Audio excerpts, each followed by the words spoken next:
That said, yes, Samantha Noir. Samantha joining us for the first time. Same thing with Mr. Elderdrazi. We will get through our Yeah. introductions here in just a split second if y'all will bear with me. I do want to go ahead and do our little cold opening for everybody so everybody can know who we are, what we're about, and all that jazz. So, first things first. Welcome in, everybody. Good evening, and thank you for showing up tonight in the demilitarized zone. This is designed to be the one stream to help you feel better about engaging in hot button topics with people that you disagree with. Our goal here is to teach discourse survival tactics, not just farm gotchas and dunks. We are trying to cultivate meaningful, intelligent conversations where you have to stop and listen to the other person, even if it is just to point to the flaws in what they are saying. So please attack the belief, not the believer. We shy away from personal attacks and insults here, not because we're scared, but because we try to be respectful. So, at least for tonight, check your weapons at the door, take notes, act like grown-ups, and refrain from the blood sports and shit slinging that have plagued our society and our politics for far too long. Also, here, the audience gets a say. There will be a link in the chat after the debate to where you guys can go and vote for a winner. I will drop that link in our chat. I will drop it in the shared chat, and I will also offer it to all of the other streamers in the Discord who may or may not be able to see our chat at the same time. So everybody will get the chance to vote. So go ahead and get those voting fingers limbered up. It costs you nothing. It's free, and we will have the opportunity to exercise our democratic right to decide which side you believe made the most persuasive case tonight. Now, our debaters tonight, we are going with a prompt: corporal punishment regarding children is a net negative for their development. I'm going to go through everybody in order. As I do, I'm going to drop their links in the chat. Everybody, please give them a click, a follow, a subscribe, or whatever the hell they do on their particular kind of platform. But we're going to start with a regular here. And in fact, last season's champion, Lethe Water Kai, will you please, sir, tell everybody who you are, what you're about, and where they can find you, sir? What is good, y'all? You can find me in the DMZ or on my own stream on all platforms at Lethe Water Kai. Good to see y'all. Thank you, Horseradish, for hosting this. And yeah, let's get these people to understand. We just don't give them five across the eyes anymore. That's right. My pleasure to have you, sir. And Castle, up next on the affirmative side, please tell everybody once again who you are, what you're about, and where they can find you. Your link is in the chat. Cool. Yeah, my name is Castle. You can find me on Twitter and YouTube at CastleGuard YT, and center left kind of commentator, but love to talk about all things sports, politics, finance, all that good stuff. And then yeah, you can find me mostly here in the DMZ, but some other channels also just for melee debates like this. Once again, we are definitely honored to have you. And last but not least on the affirmative team, a new face here in the DMZ, but an old face here in the politics zone. Elder Drazi, would you please tell the folks who you are, what you're about, and where they can find you? Your link is also in the chat. Elderdrazi, YouTube, Twitter, sometimes Twitch, usually not so much Twitch anymore. I'm pretty consistently left on most things, and I don't know. I haven't streamed a lot lately, but I try to when a good opportunity like this presents it. I'm really fortunate to have you hosting and for Lethe for inviting me to do this. Hey, man. Again, we're always excited to get new faces in here, and hopefully you enjoy it here, and hopefully you come back and hang out with us more in the future. So, now on the negative side, a couple of these people don't actually have socials, so I'm generally going to just have them plug and introduce themselves. Maida, I have been trying so damn hard to get you in here. Finally, you're actually in the debates. Maida, will you please tell everybody who you are, what you're about, and why they can't find you anywhere? Yeah, so my name's Maida. I used to have a job associated in politics, or I used to work within politics. I started doing online debates a long time ago. I have been a part of most major online debate communities or debate political spaces. You likely know who I am if you've seen my name, and it shouldn't come as any surprise that I am once again back in the debate spaces as I've left and came back a million times. I have no socials. If you don't know who I am, this will be your first introduction. And if you have any comments, questions, or concerns with anything I've said, feel free to reach out to me on any platform you can find me on. And I'm happy to be here as always, Horseradish. Thank you for having me. My pleasure as well. All right. And number 2, another regular face here in the DMZ. Circa, would you also tell everybody who you are, what you're about, and where they can find you? I will drop your link in the chat as well. Hello, everyone. My name is Circa. I stream politics, talk about philosophy, talk about religion, yell about Donald Trump, and I yell at my own reflection. And you can find me on Twitch, YouTube, and yeah, and on TikTok or something. TikTok or something, whatever. Yeah. Word. Appreciate you as always. And last but most certainly not least, again, another new face to the DMZ, although she has been around and hanging out in the chat with us a few times. Samantha Savage, a staple here in the Twitch politics, as I understand it. Will you please tell everybody who you are, what you're about, and where they can find you? I'm Samantha Savage. I am a moderate conservative person, and I yell at people on the internet. Don't look me up on socials. I don't give a shit. Easy answer, easy answer. All right, cheers. So, real quick, let's go through the format for everybody who's new to the audience or to the debates. Our 3v3 format, it's changed a little bit, so just in case everybody can kind of keep up.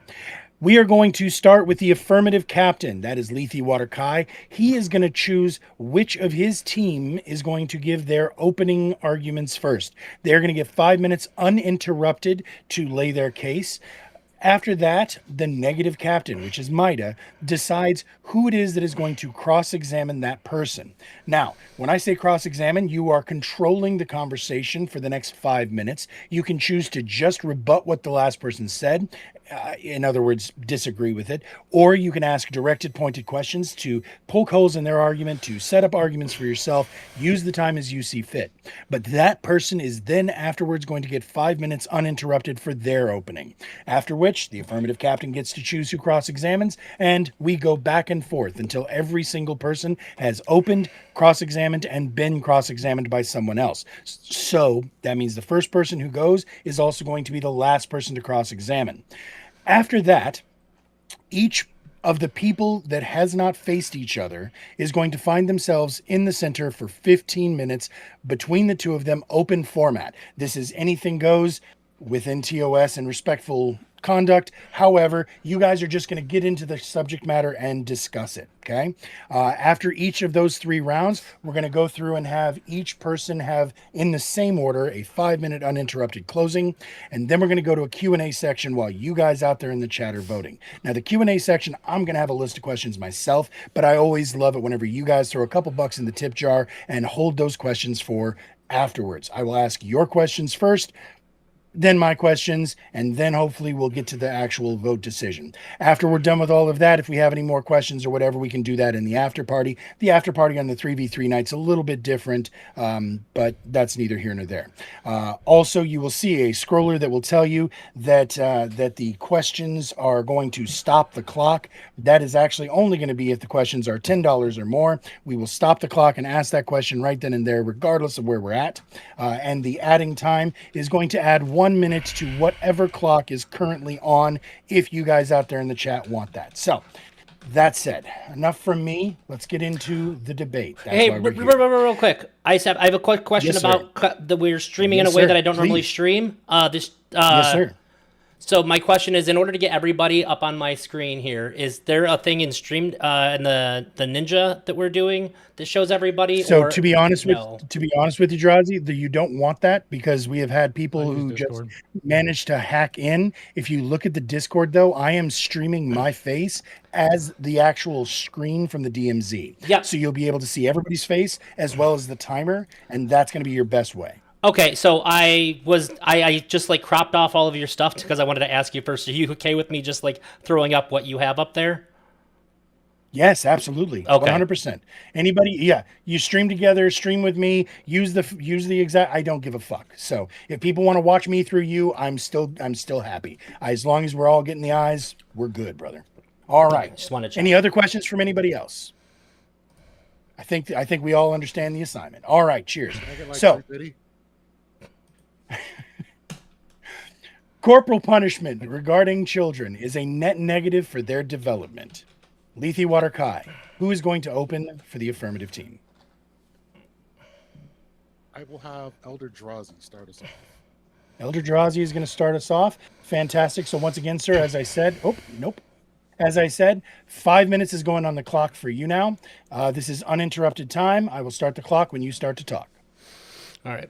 Let's establish the reality of tonight's debate immediately. We're not going to discuss traditional values versus modern parenting. We're here to discuss whether or not it's acceptable for a larger, stronger human to use physical violence to control a much smaller, defenseless one.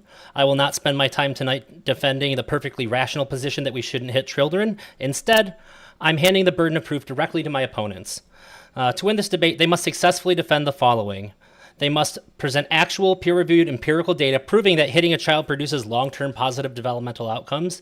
They will not be able to do this because decades of global pediatric research unanimously concludes that physical punishment yields zero benefits while directly causing increased aggression, mental health disorders, and cognitive deficits. If you were to strike an adult to resolve a conflict, you would be arrested. If you strike a dog, you are charged with animal abuse.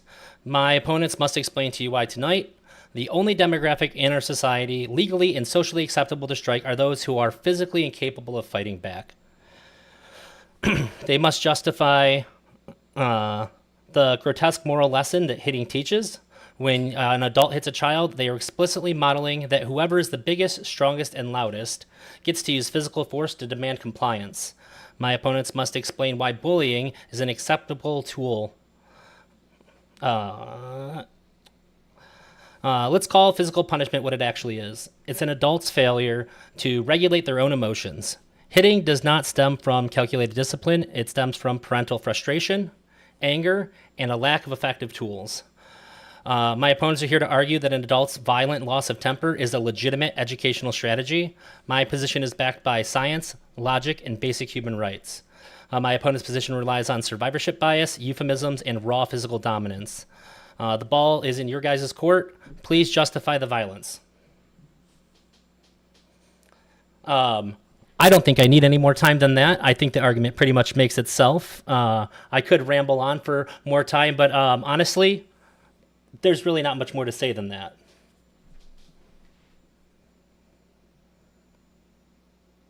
You are muted. Yep, can't hear you. Of course I am. That's okay. I made it quick, so at least I got blushing. I got buttons now, though, so I can do it fast.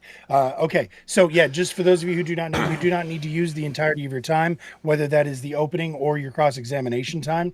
Just let me know. It makes it easier if you just say I yield or I'm done. But in general, if you pause for a really long time, I'm going to assume you finished. And you never need to use all of the time. So, Maida, who is going to cross-examine Mr. Drazi? Well, I think I'm going to go ahead and let the people with the most history here have a little bit of a rematch because it seems like this is similar, and I'm going to give it over to Samantha. All right, cheers. So then in that case, 5 minutes is on the clock for you, Samantha. Again, this is your time to control, ask questions, make rebuttals, use the time as you see fit. I'll start the clock when you start to talk, ma'am. Well, my response is going to be a little opener just to come from the opposing position because of that. What he said, right? So I'm going to say, okay. Can you hear me? Did it work? Yes, cool. You sound fine. Switch you mic. sound fine. I had to switch mics. Anyway, to be clear, we are not defending child abuse, excessive force, or punishment carried out in anger. Those practices can unquestionably harm children. The issue before us is much broader. Whether corporal punishment in every reasonable form and context should be characterized overall as a net negative for child development. That claim is simply too absolute. Child development is influenced by far more than a single disciplinary method. The strength of the parent-child relationship, consistency of discipline, cultural environment, communication, emotional support, and the severity and frequency of punishment all matter. Treating every instance of corporal punishment as though it has the same developmental effect ignores these important differences. We also must distinguish correlation from causation. Studies may find that children who experience corporal punishment have worse behavioral outcomes, but children with more serious behavioral problems may also be more likely to receive punishment in the first place. That makes it difficult to claim that corporal punishment alone caused those outcomes. So my position is not that corporal punishment is necessary, ideal, or appropriate in every household. My position is that the phrase net negative requires a stronger claim. That it harms consistently outweigh any possible disciplinary benefits across circumstances. When corporal punishment is mild, infrequent, controlled, and used within otherwise supportive and loving environment, that conclusion is far less certain. So this debate should not be about whether abusive punishment is harmful. We agree that is. The question is whether all reasonable corporal punishment can fairly be condemned as developmentally harmful overall. I'm going to argue that the evidence and complexity of child development do not justify such a sweeping conclusion. For that reason, I'm going to oppose the fucking statement. Can you give me a single example of any evidence that supports what you're saying? I can give you an example of how the... Hold on real quick. Sounds like a no. Oh, no, I'm using like 8 tabs on this thing for the stream setup he's doing. So there's no correlation, right? Correlation does not prove that corporal punishment itself causes poor outcomes. There's no evidence supporting that for me to disprove. So hang on. My question was, do you have any evidence to support that it can be a good tool? Because the only body of research that exists suggests otherwise.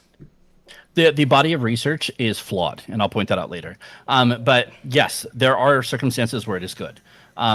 Kids learning that, hey, if you enact violence against somebody, I'm violence so can be sorry. enacted upon you is a great. Maybe I misspoke. I was asking if you had evidence. Shut the fuck up. You can shut the fuck up. You ask a question, let me respond, you fucking fat fuck. Well, I just thought maybe a yes or no was going to be first. You said yes, but then you didn't lead with evidence. So I just want to make sure that I gave the question clearly. That's Blah all. blah blah blah blah blah blah blah. I'm trying to give you some credit Anyway. here. Maybe I misspoke. Blah blah blah blah blah blah blah blah blah. So it's no.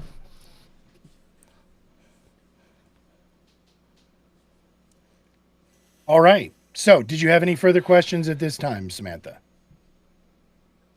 Yeah, is there any evidence or studies or documentation, articles, speakers that have any actual proof that the only thing that made this behavior or developmental problem was corporal punishment on its own? That's not generally how studies work, so no, but the body of work, all of it, shows that it is consistent with poorer outcomes. In fact, the only study that showed that one person wasn't affected out of the people that they tested, that's as good as it gets, is that one person didn't seem to have negative outcomes in that specific study. But across the board, it is consistent that negative outcomes ranging from disconnection to the parents, aggression in the children, mental disorders, and it even changes the way the brain operates to where anxiety triggers don't correlate with real threats. In some cases, it causes the perception of actual threats to be lessened, and in other cases, it causes the anxiety response to things that aren't it threats. doesn't state that the corporal punishment is the only thing that caused that, right? Because much of the research that shows negative outcomes is all observational, right? Like a researcher can't like normally just randomly assign like a normal family to start spanking their children or to stop spanking their children for years, right? So that's but with a creating, like, sample huge size of problem. over 100,000. Shut up! Shut the You asked fuck a up! question. I'm You not asked me a done. question. And I'm not done. I'm not even done, right? Like it does cause problems, right? Because children who are already aggressive, oppositional, or difficult to discipline, right, may cause parents to use stronger or more frequent discipline. So, like, therefore, like, Putting the cart before the horse. child misbehavior does not equal more punishment, right? Or it can partly produce a statistical association that can look like punishment. You punish them with corporal punishment that leads to the child misbehavior, or is it the child misbehavior that's leading to the more corporal punishment? You might have a point if it wasn't real quick, unanimous and Drowsy. consistent across the Drowsy, board. Hang on, Drowsy. You're going to get the chance to answer. But Samantha, can you just give me a concise question for him to be able to answer on that end part? Okay, You had a couple of questions cooked in there, yeah. I'm asking. So, like, I'll just narrow it down to one, right? Because I believe that, like, showing that struggling children are spanked more often, right, isn't necessarily what we're going to find here. But, like, do you have anything that proves that spanking alone is what caused those struggles? And you can go ahead and answer that, Drowsy. No, spanking alone cannot possibly be determined when there's a million other factors in anybody's life. That's not how these kinds of studies are done. But when you can show across the board that it is directly related to it happening, this is in all forms, that this turns out to be the case, that negative outcomes are associated with it consistently, it seems pretty crazy to suggest at all that this would be a positive thing to do instead of, just learning some parenting skills. This is a horrible thing to state like it's a W, right? hold on, Because Samantha. just because Hold on, black Samantha. It's your people open get more time. abortions, right? It doesn't mean they're getting hold on, abortions because they're Samantha. black. It could be because they're Samantha. poor, and you're just making the same Please give me thing. 1 second. Simi, you get to respond for 5 minutes uninterrupted, which is what I was going to say. So it is now your turn. 5 minutes is going on the clock. This is uninterrupted time for your official opening. I will start the clock when you start to talk. Okay, so like, you can't just sit there and say it's unanimous across the board that this went along and it's because of the corporal punishment, right? It could be because these children that are facing corporal punishment are in poverty. They could have single parent household. They could have all these other things, but there's nothing definitively just tying spanking or corporal punishment to these negative outcomes, right? Because like we can say the same thing about like minority communities who receive more abortions. Do they receive more abortions because they're poor or because they're a minority, right? Like there's different things you got to take a look at here rather than just being like, oh, well, these kids are fucking psychopaths, they're retarded, and they're this, that, and the other. It's because of spanking. Well, there's no evidence that just says spanking alone did this, because nobody wants to take a look at the other factors, right? Because if we have like better controls for any studies, right? Because like we have the psychologist Ferguson in 2013 meta-analysis, right, of longitudinal studies. He compared simple correlations with analyses that controlled for children's earlier levels of the same problems, and the associations become substantially smaller after those controls were introduced, right? So like if corporal punishment were a powerful independent cause of later developmental problems, we'd expect large effects to remain even after taking earlier behavior into account. Instead, much of the apparent relationship shrank. So that it's really off. I'll just stop there. He can do whatever. Okay. Now we're going to go back open to Lethe, who's going to cross-examine Samantha. That will be Castle. Castle. All right. Bear with me just 1 second, everybody. There we go. All right, Castle, you know the drill, sir. 5 minutes is on the clock. This is your time to control. Ask questions, set up arguments, or just rebut. I'll start the clock when you start to talk.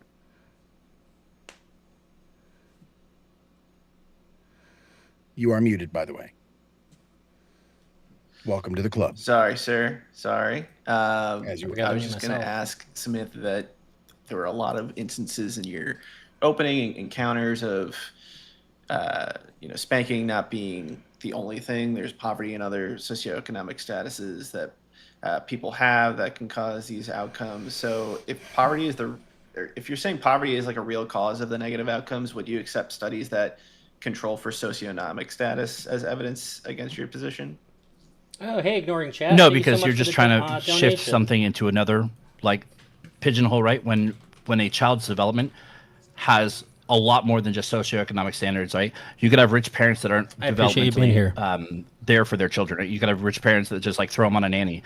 You could have extremely wealthy parents that don't provide for any of the needs. You could have extremely wealthy parents that are both in prison. You could have like this socioeconomic thing is you're just trying to pigeonhole from one to another like a gotcha, when like fuck that shit. There's so many other things that come into play when you're raising a child, that pigeonholing from one shithole to another shithole, but keeping it into a single shithole when this is a multifaceted thing that you have to do to raise a child is not going to be any of positive effect. Like you're just moving from one singular metric to another when it's a multifaceted metric. So no, it won't work. Okay. And it so doesn't work for me. if researchers, if they controlled for prior child behavior, the parental stress, or whether they're rich or poor, family conflict, income, all that negative association with spanking remains. So what alternative explanation would you offer for that? Oh, no. They have the one that you're talking about is that longitudinal, right? And what percentage of the population actually had long-term negative effects? Do you remember? I just know that we've had 0.049%. There is a meta-analysis that focused specifically on spanking, and it was conducted on a total of 111 different effect sizes of those children, and 13 of 17 mean effect sizes were significantly different from zero, and they all indicated a link between spanking and increased risk for detrimental child outcomes. So at least based on the study, Detrimental we have in our child group- outcomes and negative to child development are not the same thing, because they could just be, there's other factors that could, having bad outcomes. You can get hit by a car. That doesn't mean spanking got you hit by a fucking car. You could have worked in the Twin Towers on 9/11. That doesn't mean spanking got you there. Wait, so you're saying that detrimental outcomes in that study did not mean anything related to child development? They were not related to child development. Detrimental outcomes is very vague. What is it? Did he get cancer because of spanking? Did his mom die in like a fucking tragic way because of spanking? Well, do you know how many people were in your case? Are you saying that there were significant? So amount of in people who that were study, not- which is the one that I just cited a minute ago, right? He examined the longitudinal evidence rather than simply combining cross-sectional studies, right? And after controlling for earlier child outcomes, he reported approximately like the externalizing problems, right? Partial, which is like a 0.07 for spanking. Externalizing problems partial was 0.08 for broader corporal punishment.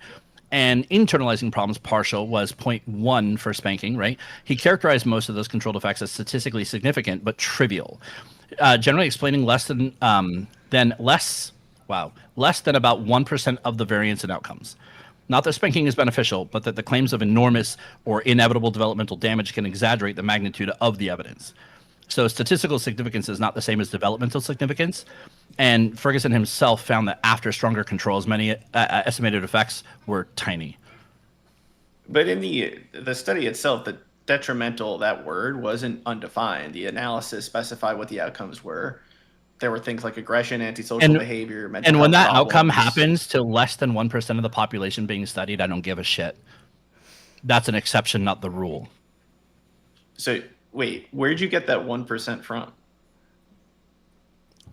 That's the Ferguson CJ 2013, the meta-analysis, the spanking corporal punishment and negative long-term outcomes, a meta-analytic review of longitudinal studies, clinical psychology review 33, 1, and that was pages 196 to 208. Okay, because I thought the 1% figure you might be getting was from among the 79 individual effect sizes that were statistically significant. Because 78 pointed towards detrimental outcomes, but only 1 pointed toward a beneficial outcome. So it sounds like you're mixing up the. But you're not saying, okay, but like you're saying it has to be a positive, and I'm saying it's not always a negative, right? You can just be blah, right? I'm not pushing back on, hey, if you don't spank your kids, they're gonna go on to be billionaires, right? And I'm not saying that if you spank your kids, they're gonna be billionaires. But what I'm saying is they're not going to have like as negative effects as what was originally purported, and through this same meta-analysis that both you and I are citing. And Okay, on that I know we're note, out of I'm going to time, go so- ahead. I'm going to jump in. If either or both of you could drop the link in the chat to the analysis you're referring to, so that I'll the drop chat it and I can also, I appreciate that. Now, that said, we're going to go ahead and go to you now, Castle, for your opening. All right. 5 minutes is on the clock now, sir. Uninterrupted. I'll start the clock when you start to talk. All right. So the resolution that corporal punishment regarding children is a negative for their development. Obviously, I take the affirmative on. My opponent's main objection is that the resolution might be too broad, and they'll argue that the environment matters, severity matters, frequency matters, and that much of the research will show correlation rather than definitive causation. But I actually semi-agree with several parts of that. Of course, context matters. A child who is severely beaten in an unstable household is not going to experience the same thing as a kid who receives, an occasional spanking from a loving mom or dad. And I'm not going to claim that every child who experiences some type of punishment is going to suffer measurable long-term damage, but that's not what net negative means. A net negative is comparative. So the question is whether overall you'll see corporal punishment contributing more to healthy child development than it takes away. So even if my opponent were to give us the strongest possible version of a corporal punishment, mild, controlled, infrequent, non-injurious, and used in another safe and loving household, we'll still have to ask a fundamental question that is going to be, what developmental benefit does the physical punishment itself provide? Even that last study that we were talking about, My opponent argued that, well, even if it's not a positive outcome, it can still be a blah outcome or a middle outcome. Okay, well, that's not going to be a positive outcome, even if the blah and negative outweighs that. So we're still talking about net negative here. The not loving household, not consistent rules, no parental involvement, no explanations after the punishment. What does that act? What does the act of intentionally causing physical pain add? Because immediate compliance is not the same thing as development. So if a child stopped misbehaving because they're afraid of being hit, that could solve a behavioral problem in the moment. But development is about what happens when the parent is no longer standing there. So it is about whether the child is going to develop self-control or emotional regulation or moral reasoning, a healthy conflict resolution, and an understanding of why certain behavior is wrong. And this is where my opponent's argument really runs into trouble. They may be able to show that a mild corporal punishment is not always harmful, but sometimes harmless is not the same as beneficial. A loving and stable environment, it may reduce or buffer the potential negative effects of physical punishment, but buffering a negative effect does not transform the punishment into a positive developmental tool. So if you imagine two children raised in an equally loving home, both have clear boundaries, consistent consequences, parental attention, et cetera, one household uses non-physical consequences and the other uses all the same methods but occasionally adds a physical punishment. What does the physical punishment add that could not have been achieved through the other methods? And if there's no unique long-term developmental benefit, then even a small additional risk matters. And on correlation versus causation, my opponent is right that we should be careful. We can't just ethically conduct year-long randomized experiments where one group of children is deliberately hit and another is not. That means, a researcher must use longitudinal studies, statistical controls, comparisons over time, yada, yada. So the absence of a perfect randomized experiment does not mean we simply throw out all the evidence that we have and we've shown. And more importantly, my case does not depend on claiming that every negative outcome associated with corporal punishment is unquestionably caused by it. Even if we assume that some of the apparent harm is explained by difficult children being more likely to receive physical punishment, my opponent still has to establish the other side of the equation. So the question tonight is not, can a child survive corporal punishment? It's, does corporal punishment help children develop better than the alternatives? And I believe that the evidence in our arguments will show that logic gives us very little reason to believe that it does. And I yield. All right. And Maida, who's going to cross-examine Castle? You want this one, Circo, or am I taking it?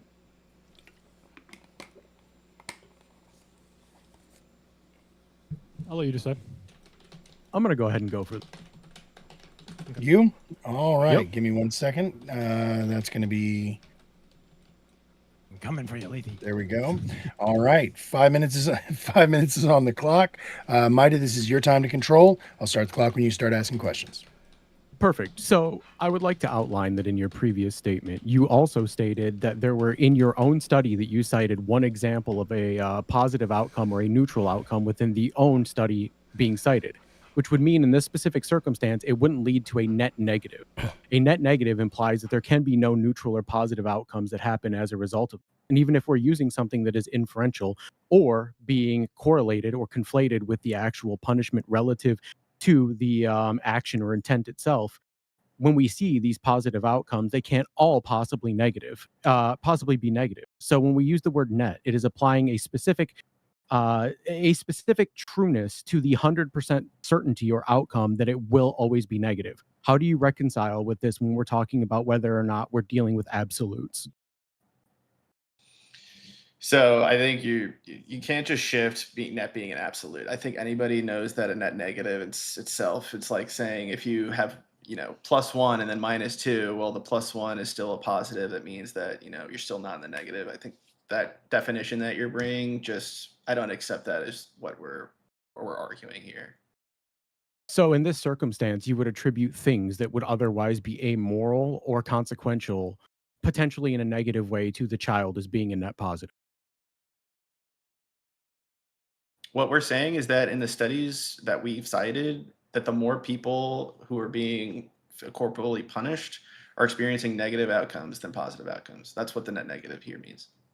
And let me ask you this. Do you believe that this actually controls for things like confirmation bias, or whether or not the actual outcome is being associated or conflated with the action itself, or the style of parenting that's being imposed upon the specific study, I guess what you would call target? Well, it depends on the study. If we're talking about the one that me and Samantha were talking about, no. But there are other studies that do control for these things. We can showcase that throughout the debate. But if you're interested in that now, I can. I wouldn't necessarily say that I'm interested, because I believe that there are actually flaws within these studies that fail to account for specific types of things. While in the previous statements, it said things like socioeconomics were brought up, things like, even in some cases, like racial bias were brought up in 1970s and 1980s tier studies. There were even things that were included, like different types of parenting styles across different places within the world. And usually these citations fail to account for each other's diagnoses, or their ability to be able to understand what these factors mean and how they control for these factors, especially in regards to how the parenting style is being implemented. The failures are usually upon the parent that lead to the acting out of the child. And then subsequently, the punishment or the discipline that comes from the parent is done in a detrimental way because they lack the ability to parent to begin with. The conflation between what you would call corporal punishment and other forms of poor parenting is something that is often overlooked within these studies. Isn't that just subjective though, to just assume that parents are doing a bad job of parenting their kids compared to how you would parent them based on what these studies show? Like, how can you say that's an objective scientific note, something that they've noticed? Because within these studies, they all specifically outlined circumstances in which the child, or in this case, even some cases, teenagers, are going to be participating in some level of acting out, breaking rules, misbehavior, or actions that lead to them being disciplined or them being punished in some way or another. All of the studies that didn't include children who acted or behaved within specific parameters or within specific sets of behaviors were not included in most of these studies, and they were set out. This is why a lot of these studies have, in your case, 79 instead of 100, 50 instead of 100, et cetera, because there are certain circumstances where the child did not act out in a way in which the parent decided they needed to be disciplined or punished as a result of the consequences of their action. But aren't you just saying that the parents who hit their kids are just worse parents than the other folks? Isn't that is that your They could argument be. then? I mean, it could be my. So just to be clear, it could be. I am making a claim that I can't possibly know whether or not these types of parents who engage in corporal punishment are objectively worse parents than other parents. However, there are many studies citing that there are certain circumstances in which net negative outcomes were coming as a result of non-corporal punishment for children in the form of things like abuse that happened through verbal abuse, emotional abuse, manipulation, etc. And there was a large percentage of parents that were actually participating in this. There are actually studies that show anywhere between 83 and 87% of all parents overuse things like discipline or punishment against their children, which results in like what would be designed as the breaking of clinical boundaries for non-corporal discipline even, and as a result could be constituted for child abuse in certain states or municipalities within the United States. Okay. I don't know that there was Of course, necessarily, you wanna- I don't know that there was necessarily a question asked there. So I'm just going to go ahead and put this over It's to cool. you now. Yep. Go ahead and open this up now for you, Maida. 5 minutes on the clock. I'll start the clock when you start to talk. Perfect. So I would like to start out by saying that corporal punishment isn't just a specific set of violent outbursts enacted upon the child, and the classifications for such could include many disciplines such as, but not limited to, using exercise or standing timeouts. As outlined within the American Academy of Pediatrics, anything longer than 10-minute standing timeout can be considered corporal punishment for a child, as it is constituted as a potential physical abuse and is heavily discouraged as a disciplinary strategy. Obviously, based on the prompt, I disagree with this notion, as a 15-minute standing timeout is physical abuse, or that my second point, using exercise could result in a net negative for the developmental cycle of a child when we have an obesity crisis within our country right now as a result of lack of physical activity. One of the largest impacts on children lacking accountability in their action leading into their childhood and even their teenager years is what's commonly referred to as pampering by the parents. Even the American Psychological Association and American Academy of Pediatrics, there are very clearly outlined and defined differences between consistent discipline and angry punishment. Within these writings, It exposes how angry punishment is often associated with or conflated with corporal punishment and the associated detrimental mental effects or hindrance to the developmental learning of the child. In this case, some actions seen as corporal punishments are permissible as long as they're done within the bounds of a consistent discipline and not through angry punishment. This leads me into my second point. Confirmation bias within these studies often don't account for non-corporal punishments done in which they were all used on children between toddlers and 5th grade in age. Were done in the parents that used the punishments within their intended use cases, never outside the confines of the recommendations of use for the punishment, whereas corporal punishment was always viewed as an escalating force with no typical use case. And I find it alarming that even within the typical use cases for non-corporal punishments, there were still references in the studies, all established differently between different healthy boundaries for what is considered to be a neglect or abuse and acceptable punishment. As I've already stated, 83 to 87% of parents overuse or break the clinical boundaries for what is considered to be non-corporal punishment. So you end up with the slippery slope fallacy, where corporal punishment is associated with an escalation risk, stating that it requires and often leads to harsher use over time to be effective, which is an argument not applied to any other form of punishment under the AAP or the WHO, which is a massive oversight and shows a clear bias as a result of previous conflation with angry punishment. Other unacceptable punishments are cited as following destructive patterns, and they state that they may escalate over time, but never definitively claim they will in the same way that corporal punishment does. In fact, the AAP and WHO specify that corporal punishment is studied differently than any other form of punishment against children, as it's considered to be a high priority scientific focus. With that in mind, there's another thing I would like to touch on: the angry punishment conflation. Angry punishment is the leading cause of developmental issues amongst children, according to the AAP and the APA. According to PubMed, which is an associated study, 90% of parents admitted to using harsh verbal punishment, including yelling or screaming at their child at one point in their life. 70% of parents experience intense moments of anger towards their children at least once a week. 40% of mothers and 30% of fathers reported feeling angry towards their children at least once a week as well.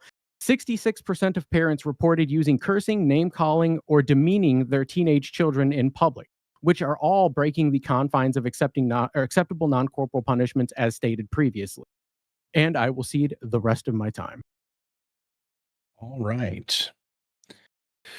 Good stuff. Okay, so let's see if I'm keeping track at home. That means Lethe, you are going to be cross-examining Mida. Let's go ahead and get that set up.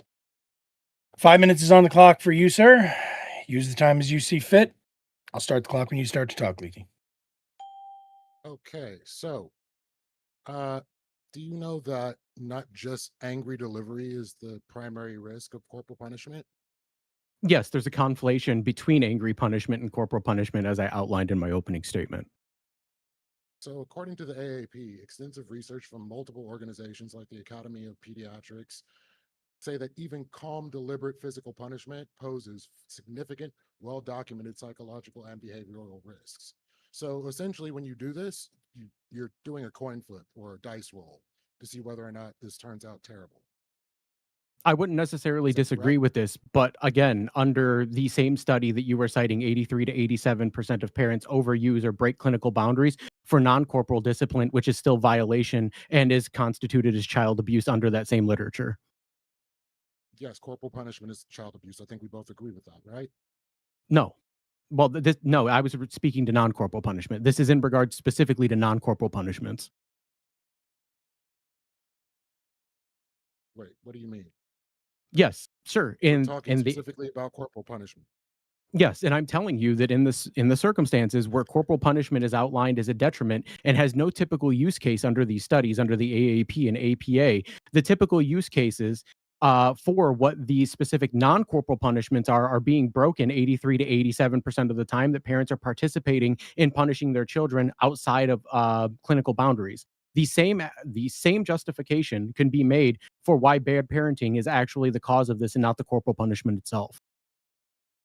The AAP doesn't agree with you on this. It's saying that calm and deliberate punishment still poses a significant risk. So, with that being the case, and you even acknowledge that parents are more likely to escalate, or it's been noted that they're more likely to escalate depending on what their situation is, and you're saying that 83% or more do this just across the board. So, that Yes, would and lead to a net negative, would it not? If this amount of people are using discipline like this on their kids, this is going to be a negative, correct? no, it wouldn't always be a negative. It may be a negative in regarding statistically whether or not it may lead to worse outcomes, but it is never actually reviewed or studied in a way that specifically accounts for it being a net negative. In fact, an increased risk of escalation is often conflated with evidence that this continues to like roll into what is called a snowball effect. And the AAP and the APA even acknowledged that there was never even a study done on non-corporal punishments that were outside of the lines of what are considered to be clinical accepted use under their own guidelines. So there are other forms of punishment or correction because it doesn't need to be a punishment. I don't think we should be having punitive actions against children to begin with. So if you want to consider talking to them, having them breathe, assessing their emotions in that moment, I think that's a lot healthier. Can you show me any study that says that any form of corporal punishment is even light gains positive results? Yeah. So your own teammate actually cited a study where it said 1 in 79 of the individual studied in his own citation yielded positive results, while the other 78 were detrimental. Even I taking believe you into said account this positive to conflation, neutral. I positive believe to you said neutral, positive to neutral. which is Neutral still could not a still net be negative. that, well, it wouldn't count toward the negative, but it wouldn't be a positive. If it's neutral, it's not positive. Yes, all I have to prove is that it's not a net negative. And your team actually fundamentally did this for me, which I thank them for. But there's also a problem here where you're associating angry punishment with consistent discipline. Consistent discipline can still be a form of corporal punishment. As outlined by the APA or the AAP, you can see that they established excessive punishment outside of the clinical guidelines of what they recommend to be a form of corporal punishment. A 15-minute standing timeout is considered to be a form of corporal punishment. How do you address this? Yes, And how do you establish because that line since it's overly arbitrary in their own writings? I'm, I'm not endorsing having kids stand in corners, kneel on rice, any of these cockamamie things that you're running toward. Like, I have a clear definition of corporal punishment, and it regards things that cause pain or discomfort. So, why should we be putting discomfort or pain to cause correction? Is there Yes. anything that says this leads to positive outcomes? Well, see, that's the problem, right? Is it doesn't take into account specifically discomfort. It usually focuses on physical pain or the infliction of physical pain, not exclusively discomfort or physical discomfort. And as a result of the learning process, usually physical discomfort or discomfort is what ends up happening as a result of a punishment or discipline against something. If that did not cause discomfort or physical discomfort, it otherwise would not likely be considered a punishment or discipline, as it would simply be an action that could follow any other strict rule or non-strict rule of what the day-to-day life of that child might be. Right. No, we're talking specifically of corporal punishment, and the academic and institutional definition is anything intentionally designed or used to cause some degree of physical pain or discomfort, however light, to correct, control, or penalize behavior. So if it Yes. doesn't fit in these grounds, it's not corporal punishment.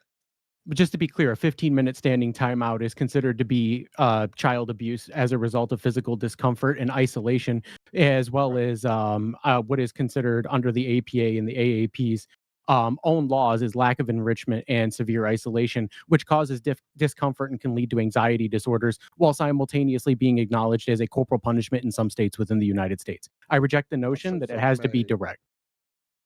I believe Right. some may. I would put that under psychological abuse, but fair enough. I'm gonna go ahead and jump on in now. It is Lethe's opening time. 5 minutes is on the clock for you, sir. This is your uninterrupted opening. I'll start the clock again when you start to talk. Okay. So America, among other countries, has historically been accepting of physically disciplining women and children and viewed them as property. Tennessee was the first state in the US to explicitly outlaw wife beating. Then other states followed suit. This practice wasn't completely outlawed until 1920. Although police would intervene in cases of domestic violence against women, it was still rare to see an arrest. At this point, it is now only acceptable to physically discipline the most vulnerable of our society. But thankfully, the states and the government saw fit to make laws to change wife beating from a domestic right to a public crime. To quote John F. Kennedy, children are the world's most valuable resource and its best hope for the future. I would like to think we could all agree. Yet, we still think it's reasonable to jeopardize the outcomes of these impressionable, precious people by inflicting physical harm and aggression upon them for the perceived benefit of correcting behavior. Globally, 1.6 billion children, which is 2 out of 3 children, regularly endure violent punishment by caregivers at home. 1.2 billion are subjected to corporal punishment at home. 400 million children under 5, which is 6 in 10, endure psychological or physical punishment at home. While 70 countries, as of now, have fully outlawed all forms of corporal punishment against children, that still leaves 125 that are still unwilling to formally end this practice. Now, don't get me wrong. I don't expect this to end overnight, as it's been ingrained in society more than likely since the dawn of mankind. As a species, we have had some interesting practices, one of which was a burial practice in the remote islands of Papua New Guinea, the practice of ritualistic mortuary cannibalism by women on the island, who they also shared with the children. This caused kuru, a prion disease that began wiping out the women and children on that island. It wasn't until science and information was given out to this tribe to show them how detrimental the practice was that they ended it, halting the extinction of their people. Now we have better information, studies, and even brain scans that can show us the negative effects, showing what corporal punishment against children can cause. It is established in multiple studies that children subjected to corporal punishment show higher rates of aggressive and antisocial behavior compared to their peers that haven't experienced this. Hear me now. Kids that have not experienced this do not have the same rates of these issues. So, studies following the same subject repeatedly across multiple points in their life associated physical discipline with reduced cognitive abilities and lower academic achievements. In academic and international human rights literature, corporal punishment is defined as any disciplinary or penal measure in which physical force is intentionally used and designed to cause some degree of physical pain or discomfort, however light, to correct, control, or penalize behavior. As we now understand as a species that torture is highly ineffective, but still was used for at least 2,500 years, we can see that corporal punishment, even in adults, has failed to teach long-term correction or problem-solving skills. If there are no studies showing positive developmental outcomes, even for adults, and especially children, should we not accept that this practice should be dead and buried instead of doing apologia for the perceived hope of mild corrections perceived as useful? Please, tell me how possibly risking fear, dishonesty, and severe lack of trust is a benefit. We as human beings are the stewards of our own future. If we choose to scream and beat it into the ground, what room do we have to criticize the outcome? I propose that we take time to carefully bring understanding, structure, and order through clear lines of communication, patience, and willingness to show we are flawed and can make mistakes. So remember, kids aren't your property, but a gift for you to protect and a promise for the future. Don't squander that. And with that, I will end my time. Right. Well, if I've been keeping track, I do believe that means that Lethe, you're going to have Circa questioning you. So that is going to be Oh, fun times. one and two. It'll be fun. There we go. All right, 5 minutes is on the Ready? clock for you, Circa. Yep, go ahead and start it up when you're ready, sir. Lethe, does wife beating equal light spanking? It can be similar. Are you sure? You think it like lightly spanking your child? I mean, I is don't the same as know wife how beating? severely men would punish their wives. I said light. I said light spanking. I don't know if they were lightly spanking their wives. Okay. Well, you did kind of make them Whatever equal. form of but correction they thought was good. I do want to also point out that if the parent schedules the event later instead of just in anger, do you think it would still qualify as aggressive if it were light spanking? I think it would be worse. That's psychological abuse as well as physical abuse. Is that an argument against you because all of your styles of parenting are going to be non-physical, right? It's kind of similar. Right.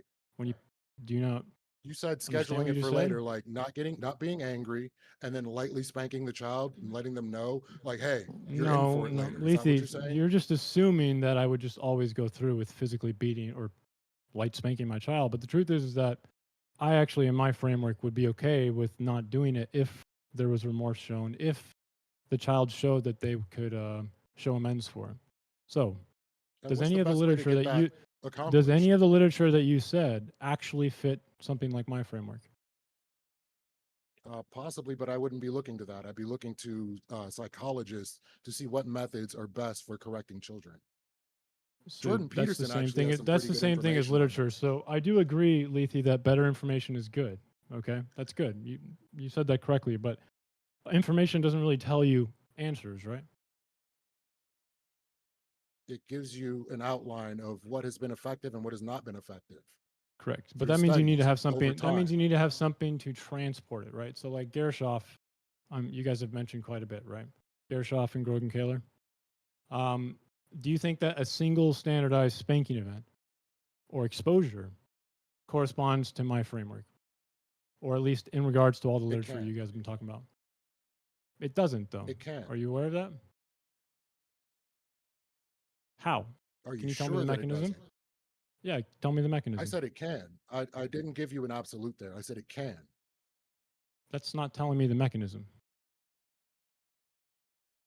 Like, how does it actually So- transport to my framework? What do you mean transports to your framework? So literature, when you make an inference here, you have to make sure that you're not just doing a distributional study on this, and you have to do something that is event invariant. Do you know what that means? So Treatment it doesn't invariant. matter Treatment what invariant. events happen. Right. So the literature that you were mentioning, none of it So has something like light spanking, when you schedule the event, my framework. Are you able to tell me how my framework fits your literature? what do you wait? Please let me know what you mean by schedule the event. Like, what do you mean by schedule the event? So let's say What's the your event? child, I'm getting there. So let's say your child does something extreme. Let's say that he assaults a girl in a class. Maybe he's 8 years old or something. And you tell your child that at 8 p.m. later this night, I'm going to lightly spank you. That's what I mean. That's psychological abuse. Isn't that the same? That As kid's what going you're to be doing? thinking about whatever pain or punishment. No, I never even Wait, you think that's psychological abuse, play knowing that if they something on that come, order. no, knowing that if they come to remorse and show that they actually are really sorry, I would stop the event. Is there a better way to get that outcome? What do you mean? The child is not non-physical. Nothing That physical has doesn't happened yet. involve Nothing any physical has happened yet, Lethe, and yet they've come to conclude that they're Mm-hmm. actually remorseful. And I can cancel it. because they're in fear of Can what is your- coming. You are can your reinforcing framework through do that? fear. Could you rule out that for some eligible Yes, children, without in fear. in exceptional circumstances, that there's a credible possibility of bounded consequences that would contribute to something otherwise identical to your non-physical architecture? No?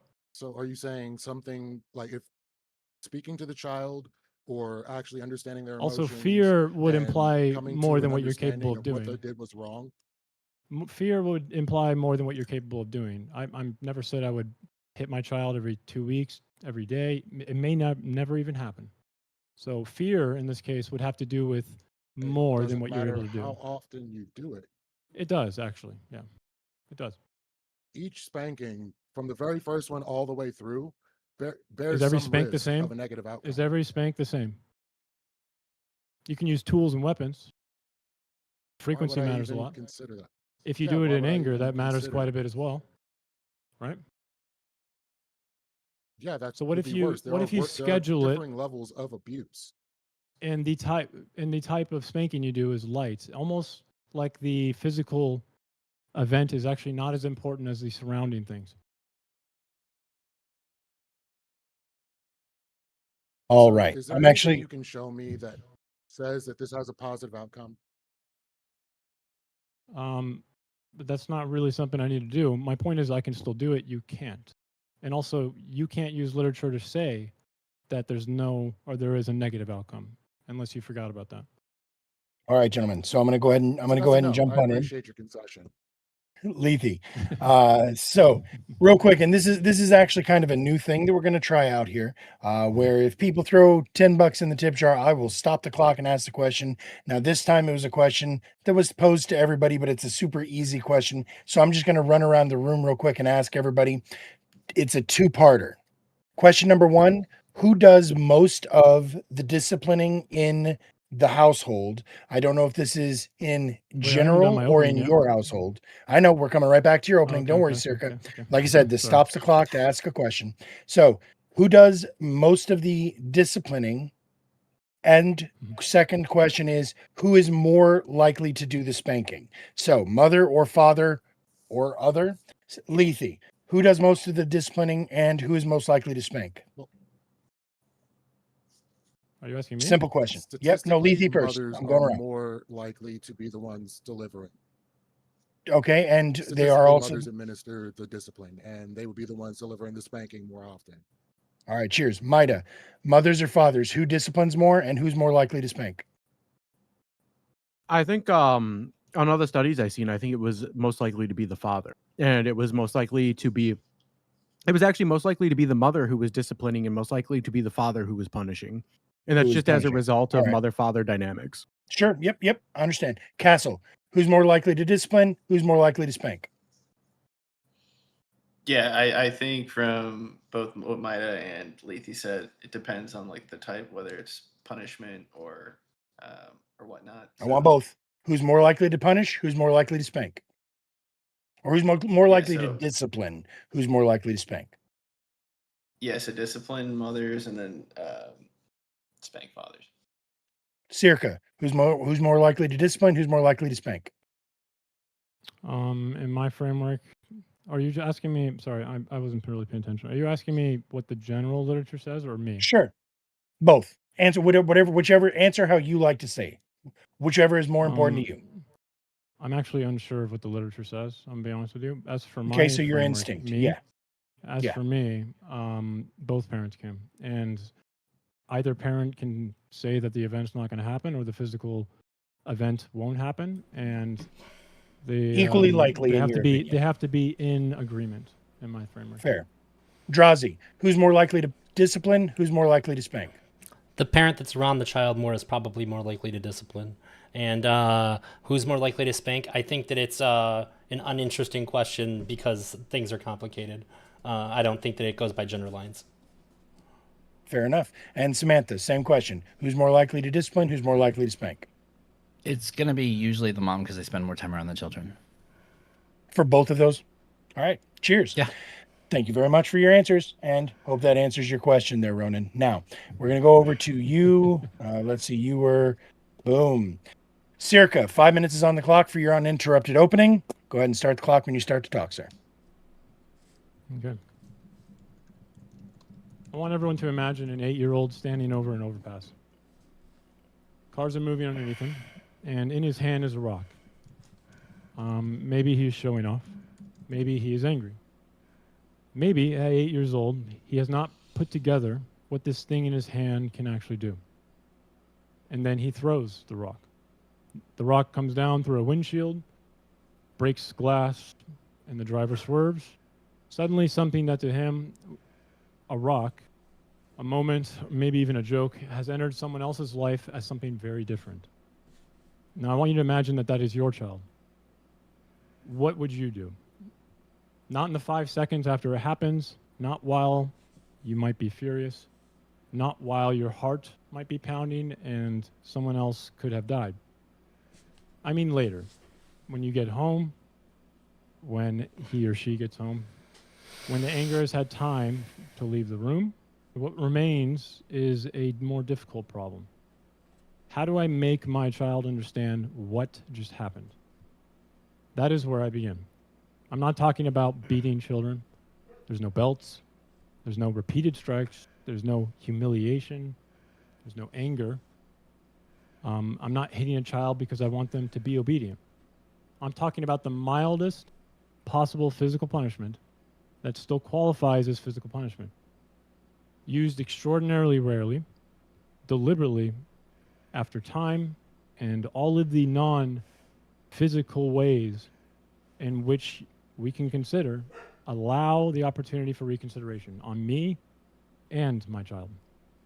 And even then, the physical act is almost the least important part. The child knows beforehand. There's time to think. There's time for me to think. Time for both of us to understand what just happened. And if somewhere in that process he understands, and I mean really understands it, genuinely, then I do not need to hit him. I will cancel it. The point was never to collect debt, physical debt from my child. The point was to try to make something very real. Other people are real. Their fear is real. And consequences are very real. The world outside you does not disappear because you are young, because you are loved, or because you are sorry afterwards. And I want my child to know that they are not sovereign over everything that they can touch. And I know the literature on spanking is negative. I'm not going to run from that. Physical punishment can be harmful. Repeated, even more so. Angry, even worse. Harsh, and it just gets exponentially more. What I care about is if my child learns from the event, the whole event. Punishment is actually supposed to be unpleasant. That fact by itself does not tell me whether the child was made worse by going through it. A child can hate losing privileges. He can hate apologizing. He can hate repairing things that he has broken. He can hate having to sit with the seriousness that I want to instill in him of what he did. I think discomfort is part of the lesson. The child in the overpass does not need pain. He needs what happened to be real to him. There were people underneath him. A windshield broke, and that person could have died. And saying he did not mean it does not erase what happened. If the physical part adds nothing, I will leave it out. If it makes him afraid of you, I think you've failed. But the physical part is not the lesson, okay? The lesson is that his actions can leave his private world and become real, very real in someone else's. So what do I care about developmentally? Does he come out of this more careful? Is he going to be more conscious of other people? More aware that being loved does not mean that the world has no boundaries. I will not let my child, or I will not have my child believing that I will always let them get away with at least everything. Boundaries are important for a parent to do as well. I think this is the real question for this debate. And I'll yield my time there. Right. There we go. Now, hopefully you were keeping track there, Drazi, because it is now your turn to cross-examine Circa. 5 minutes is on the clock. As you've seen how everybody's done this. It's your time to control. You can rebut or you can ask questions. I'll start the clock when you start to talk, sir. So I'll just start off with a quick question right off the bat. You suggested that this would produce a positive outcome that you're seeking. But what makes you believe that other than just your intuition? Before you cite the evidence that you want to move to against my position, can you establish that you at least understand it? Hey, I will respond if you can respond to my question. It's super important for me to know what you're basing what you just said on other than just your gut feeling. I don't have positive evidence, no. Okay. Correct. Then But why neither would you do then you. why would you promote it? So you can have an issue with any of the studies. However, Again, the totality I of wanna all make sure. studies Can you only point in one can you tell me direction. that you understand my framework, my position? Yeah, you are intuiting that hitting your child can be an effective tool. However, because you have some nitpicky Is issues, hitting the same as light spanking? What's the okay? So when we talk about light spanking, are we saying light Can you say spanking to yes the or point? no? I need to know what you're saying. When you say light spanking, are you saying to the point to where it doesn't Did I hurt? speak in a different language? I don't know what you mean. I need to know what you mean. Is there a reason why you don't want to answer When you hit that? someone, my friend, when you hit someone, you are using a closed fist, correct? You said light spanking. Is the intent I asked and you, outcome is to cause harm? hitting the same as light spanking? You said hitting. I don't. Maybe. I don't know what you're asking. So I'm asking you, what does light spanking well, that means you mean? don't understand my position. I actually said it would be the most mildest form of light spanking. Okay, so Is when that the you same say as that, hang on. We need to clarify what you're saying. When you say light spanking, I'm trying to is it clarify what you were about to say. you can answer my question and I'll know it right away. Does light spanking No, mean when to I asked cause you to harm? establish my position, you said, okay, you were just going to hit your child. Do you think I'm just not going to interrupt you there? No, I asked you if you had anything besides your own intuition to back up what you're saying. That's what I asked you. Okay, so if you It's- can't remember the conversation, then I don't know what to tell you right now, man. Can you not define what you mean? When I asked you to establish my position, do you know what you said? You said, you're telling me you're going to hit your child. I immediately interrupted you and said, is that the same as light spanking? I would Do say need for to the give you purposes all of the this. timestamps, or- So I'm giving you some credit in saying that it means what everybody thinks it means, but I'm trying to ask you now to What the clarify hell does that to mean? make sure. I want you to tell me what my framework was.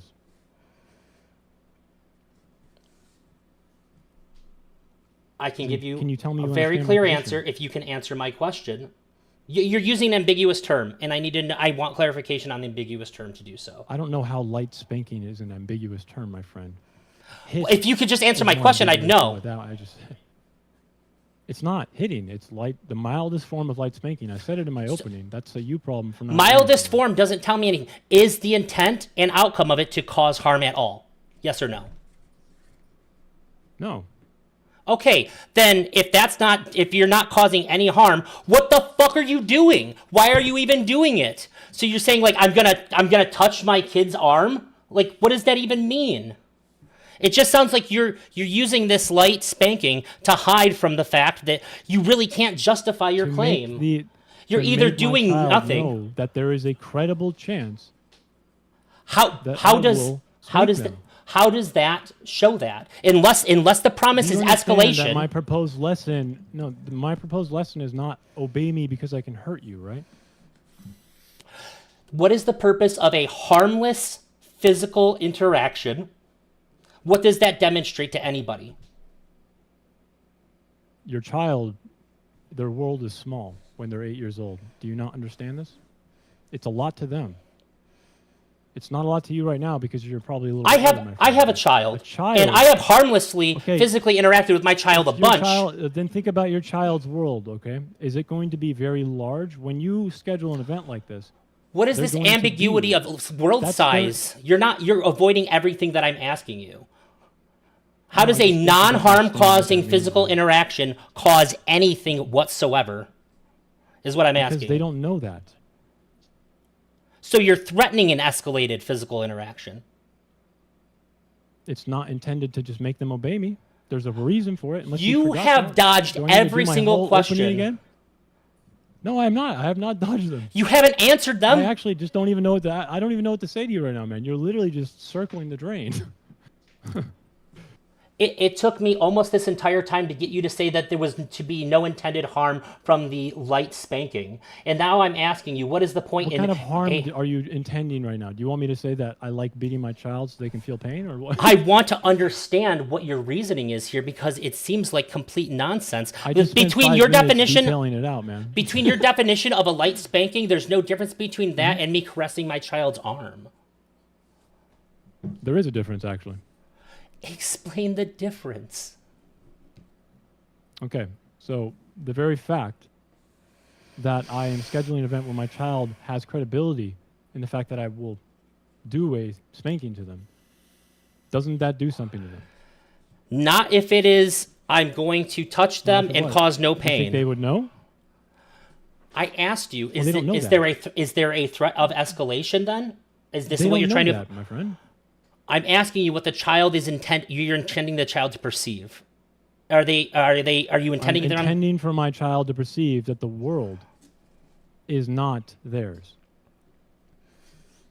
And I will not always say to my child that there is no boundaries. There is a This is- point where a parent needs This to is like teach talking a to boundary ChatGPT between them. 2.0. I'm like, I'm putting words, I'm giving you words, and you're responding to like questions I'm not asking you. I'm sorry, I'm not even trying to be All mean. right. I'm just really What the hell is frustrated. going on? It's all right. I Yep. don't know Nope. what It's to tell you, perfect. man. Perfect timing. Nope. That's fine. It's time for me to jump in anyway. That is okay. Thank you, gentlemen. That actually concludes our opening and cross examinations. Praise the cheeses. So we survived, everybody. Now we're going to go into our champion rounds. For what it's worth, we're going to make it so that we're going to basically go in descending order. The idea being that since the affirmative gets to choose first, we give the negative the last champion round. So, with that said, our first round is going to be. I'm sorry, bear with me just 1 second. And A1. Yeah, there we go. Samantha and Lethe. I'm going to put 15 minutes on the clock. This is y'all's opportunity. Please keep it above the belt, but get into the meat of it. This is basically unmoderated as long as you guys keep it moving. I will start the clock when y'all start to talk. Take it where it was or take it somewhere else. It's up to y'all. Hi, Lethe. So where them positives at? How's it going? Okay, Samantha? so this whole do the positive thing is retarded. Okay, the entire claim behind this entire debate is that it's a net negative, and not one of you have showed any evidence, studies, citations, articles, or anything that have demonstrated that spanking or corporal punishment by itself is what causes negative outcomes.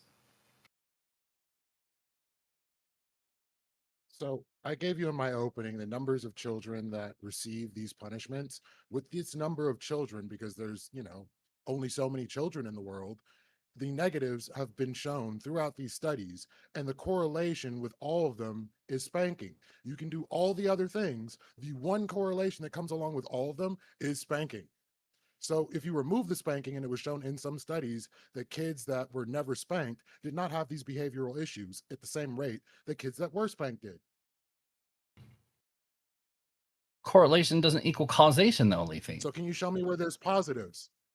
It doesn't matter. Yeah, I never said it did, Nobody's but made you the have this claim. many The studies. entire prompt for this entire debate, Levy, isn't that there's a positive outcome, right? It is that there is only negative outcome, is a net negative corporal punishment. But none of you have demonstrated at all that spanking or corporal punishment, putting my kid in a corner for 20 minutes, is the only thing that causes a net negative outcome. None of you have shown or demonstrated that whatsoever. I mean, the studies do it, the WHO, the AAP, all these different studies do that. We're citing it. We're giving it to you very clearly. The And studies here's the thing you're not don't- giving us. No, a those positive studies, the to balance meta-analysis out that the was done in negative. 2013 that was rebacked in 2026 shown that a fucking 0.049% of the study population had net negative outcomes. But nobody gives a shit about the exception. These fucking 2.5 kids are so fucking weak that I don't give a shit. Okay? Fuck these 2.5 kids. Okay? Everybody else did just fucking fine. Neutral. If those 2.5 kids weren't spanked and they could have been saved, would this be worth it? No. Because I want kids to understand, we have a lack of kids understanding right now that, hey, when you do something egregious enough, and I'm not talking about like the parents that like, oh my God, you talked during my TV show, I'm going to beat your ass. That's not what I'm talking about. These parents are fucking retarded and they should probably go step on a Lego at 3 in the fucking morning, okay? And fucking suffer, okay? But what I'm saying is a parent that spanks their child when they do something absolutely fucking brain dead, 12 IQ, mouth breathing, troglodyte, fucking ass Andy retarded, and they fucking put their hands on another kid, put their hands on their fucking mom, do something that hurts, causes harm or discomfort to another child, cool. They need to feel what they made other people feel. I'm fine with that. That is a good lesson because right now we see a bunch of teenagers that weren't fucking hit enough when they were a fucking kid, thinking, hey, you know what's a good idea? I don't like my fucking teacher. I'm gonna go box my teacher. And then that fucking kid gets fucking clapped, and now we're fucking having a BLM demonstration burn down Minneapolis or some shit, okay? I don't fucking want this shit. We need kids to be fucking hit more, because not right now, the fucking iPad generation, fucking the Zoomers and the fucking alphas are running around being fucking ass banana retarded, and nobody's putting them in check. Maybe they need to get hit by a fucking Dodge Charger every once in a while. Fuck? So They're so not what you're learning telling anything me else. is the beatings will continue until the behavior is corrected? No, there's a what you're certain telling point, me? right? Because when you get to that adulthood, right? My job as a parent isn't to fucking be my kid's best fucking friend. It's to make sure that they can function in society No. without being fucking retarded and causing harm everywhere, right? So guess what? And When what's you're an the best adult way to get and that? when you're an adult and you fucking put your hands on somebody, you get consequences. You get put in a fucking cell. You get fucking clapped in fucking jail. You're gonna get fucking ass, fucking beat by somebody else that's bigger, stronger than you, right? Good that they learn this at 6 and don't start fights when they're fucking 18, 22 because nobody put them in check. I mean- Sometimes a kid needs to have their ass whooped so they know not to go fucking starting shit when they're a fucking adult. Because guess what? When you're an adult, there's nobody's holding your fucking hand for you and kumbaya and fucking peace pipes and fucking, all this shit, right? You're going to the fucking clinker. You're getting your ass beat. There's consequences. So yes, they should learn consequences when they're fucking younger, and consequences are not fucking nice. Are there other ways to show consequences? And is the method that you're saying going to teach them not to do the same thing? I'm sorry, there probably is other ways, but from what I've seen with like the fucking Zoomer fucking white kids, right? They weren't given the harder consequences that would have fucking stopped them from being a bunch of fucking pricktards, right? If, Nick Fuentes had his ass beat when he was a fucking kid somewhere, maybe he wouldn't be a whiny little bitch that's just fucking running around being a retard.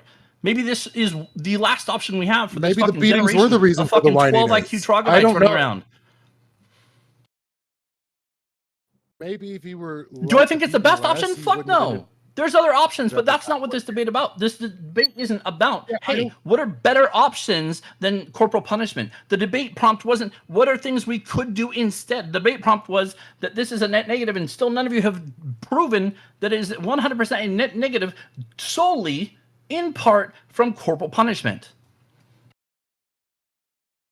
I think we did when you can't give us anything above a neutral. If you can give me something above a neutral, maybe we can reconsider this, but not a one of you. Above a neutral. There was a generation that one of didn't yous fucking run around. has There was given us generations and generations and generations that didn't run around beating the shit out of their teachers in mass like they do now. And fucking starting fights with authority figures in schools and fucking churches and fucking social programs. But now there's a fucking rampant thing because everybody wants to be their kid's fucking best friend and hand them an iPad and make them happy and just give them fucking dopamine after dopamine after dopamine rather than a fucking ass whooping every once in a while.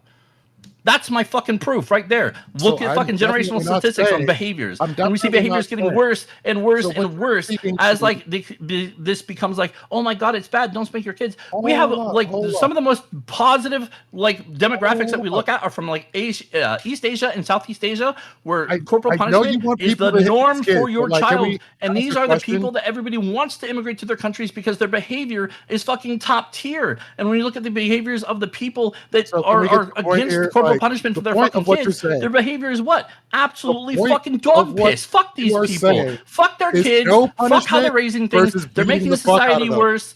Fucking let's That's go. all you're giving me. Fine. No, fine. I will Let's make just this. deport I'll them. make this Let's arrangement, put them in right? alligator If outlaw. corporal punishment's so bad, then when a child does something that's egregious enough to warrant corporal punishment, we just put them in juvie, so they can face big boy consequences. Fuck it. I'm fine with that.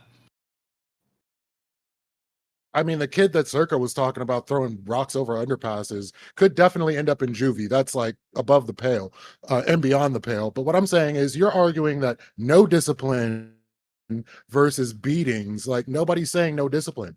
Nobody's saying no correction. No, sitting here This is having what a you need. chat You with need to your be able to fucking equip your 10-year-old like children they're an properly adult in a with critical conversation. thinking skills. Kids don't have the fucking reasoning skills to fucking do this. You can't talk to a kid like they're an adult. They're fucking throwing a fit because they didn't get their fucking Spider-Man toy at haven't been Walmart. And you talking to think that them. like they're just gonna be like, hey Tim, you can't do that. That's not cool, bro. And he's like, oh yeah, you're right, mom. Cool, my bad. That's not how this fucking works, dude. So first off, crime is down. So since the 90s, crime is literally down. And then you look at what's going on. If you were to give your children the Crime in total equipment is down, to be but able the to amount reason, of we understand, have see critical thinking assaulting skills, children issue. and teenagers assaulting teachers and authority figures is up. crime as whole is down, but this could be carjacking. This could be fucking flying planes into buildings is down since 2001. I'm pretty sure, right? This is a stupid metric. Crime is down. I'm not talking about crime in general. I'm talking about kids' behaviors going up. Look at the takeovers. Look at the kids running around into fucking businesses and destroying and fucking pillaging and fucking burning it and looting it and fucking, you know, just running off. No fucking consequences. Bring back consequences. So literally across every single study we can show that spanking of any sort, even light spanking, leads to negative outcomes. No Nothing says it study leads to any shows positive outcomes. that spanking Makes on you its up in own neutral. is what leads to that. 0 studies show that.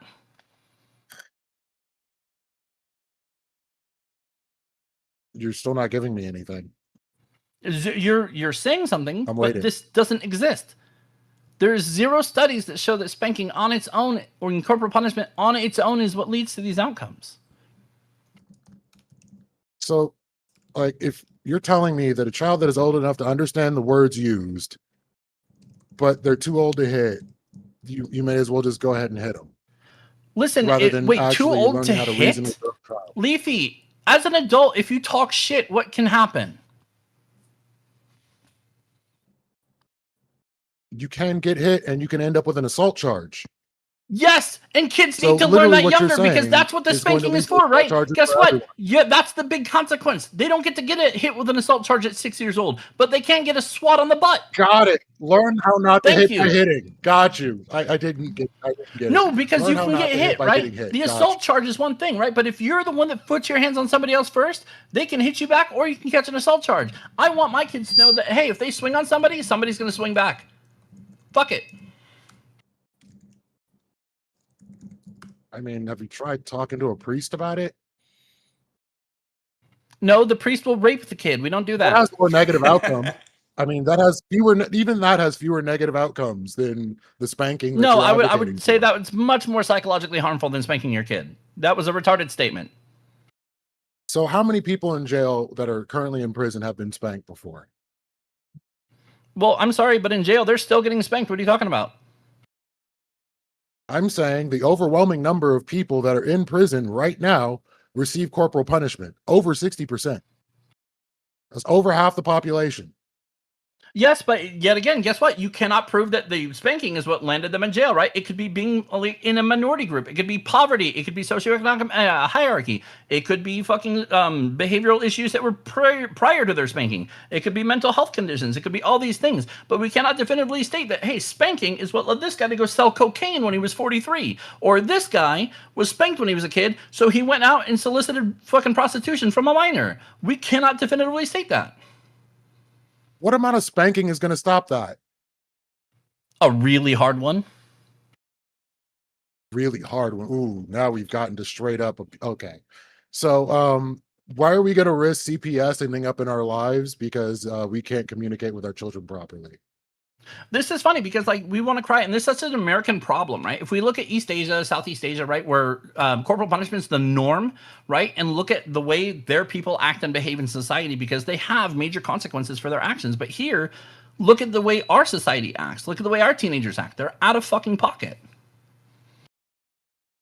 So abolish CPS is your answer? The CPS is don't do shit. There's a lot of times where CPS should be taking the kids, and guess what? That kid is still left in an actually abusive relationship because guess what?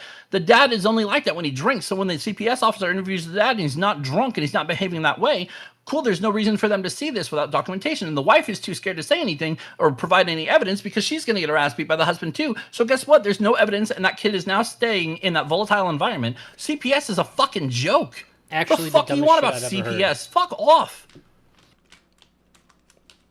So maybe if we advocated for fewer beatings across the board, fewer people would be beating their kids, much like smoking at this point. Nobody's talking about beating their kids. I'm not saying, hey, if Timmy fucking takes a lollipop, you literally from a store did you don't like 2 you take minutes his ago. head and you smash it into the fucking floor. I'm saying, hey, if Timmy wants to beat up somebody at school and become a bully that fucking kid for a minute so he sees what it's like, what he's making other kids fucking feel.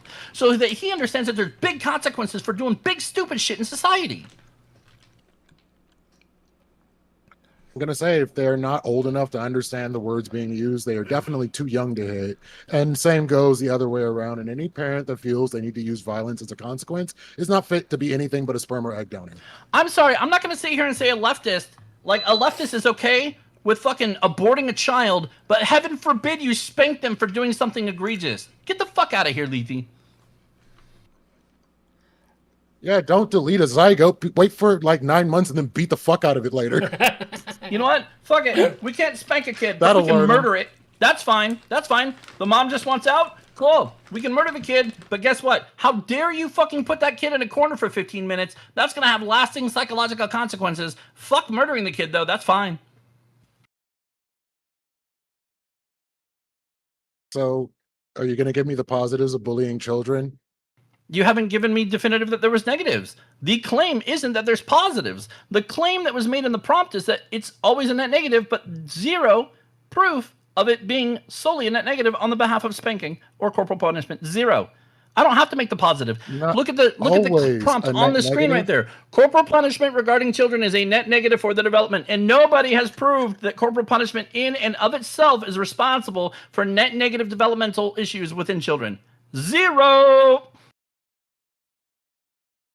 I'm sorry you don't like studies and the actual outcomes of the studies and the conclusions that studying come factual to. outcomes. These I'm studies not. that you guys wanted to cite, I cited back to you that show that it's not solely been proven that the cause is corporal punishment.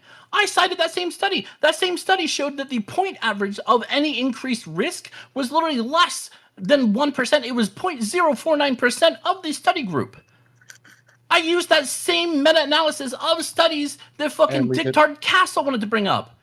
It got shit on. It proved that over long times, when you actually take into account other factors of raising a child, that guess what? Corporal punishment isn't the fucking demon you think it is, guys. Maybe read the fucking study, Lethe. Get off fucking So, chat GP tard. Fuck. I know we and like. Castle, quit reading prompts for your entire thing, okay? Just because you read an entire was all thing about scripted it. for you by ChatGPT doesn't make you smart. All right. So on that note, I think we will go ahead and call it. Great job, both of y'all. I appreciate you. So speaking of which, Dictard Castle, I believe you are up, sir. And now our next pairing, Castle and Circa. 15 minutes is on the clock. Y'all can pick it up where that wound up, or you can take it someplace completely different. Please, gentlemen, start it off. You know what, Is that Sam? I'm awesome? not afraid to use Can we ChatGPT just- to can we help just my yell at each other? intros. Okay. I just Can we want to yell at say each other? that. Fuck you. No, please, no yelling at each other. Go on. Wait, Does wait. ChatGPT hold your how dick does for you while you ChatGPT pee make too, that? or just write your intros? Just write the intros. But that's it. All right. I So wrote my go own ahead. intros, Castle. What the fuck are you doing? Why are you Circa doing that? Castle, 15 minutes is on the clock. Please go ahead and tell us why corporal punishment regarding children is a net negative for their children, for their Go to my development. Obsidian and see how fucking weird it is. I promise you, man. I have some weird stuff on there. Were you gonna ask me something, or can I start with you, Circa? I was going to defend myself against a really annoying claim, Castle. But anyways, I want you to tell me what exactly are you calling that? Like which developmental areas, domains are you putting? So together I to was say I was that just gonna they're ask negative? you a question, like personally, and I promise it's not gonna stray away from the thing, like the How prompt did we here. But just like, avoid my question that hard? wait, what question? I thought you didn't ask a question. What was your question? I said, what developmental areas are you putting together, aggregating to say net negative here?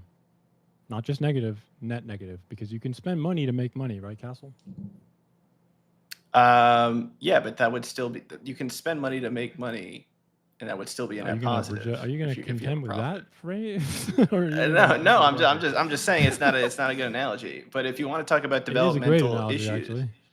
It's a eh, great you know, analogy. It shows what I net is. disagree. So I need you to tell me what net negative means here. You just said you can spend money to make money. So you can spend a negative amount of money and make a net positive amount of money. Right. That means 3 minus 2 equals 1. You can do a slight physical harmful action, right, and still come out with a better positive outcome, a net positive. Well, I disagree with that because you still haven't proven. So I that want you to the- tell me this how you physical are outcome coming to is the still positive. conclusion that it is net negative. How are you doing that? Okay, so first we have to establish that 3 minus 2 is 1. A net negative would be you're in the negative, There's no so way it'd be we're 3 still minus 4. contending with the investment. I think the question. definition is important, but in terms of a actual Investment banking would very showcasing much of a disagree net with you. of a net negative, then you could showcase kids' developmental behavior or behavioral attitudes, crimes. I mean, you can look at the prison population. Negatives outweighing the that's not- positives that's from not- corporal punishment. That's not telling I me think that's- how it could be a net negative in aggregate.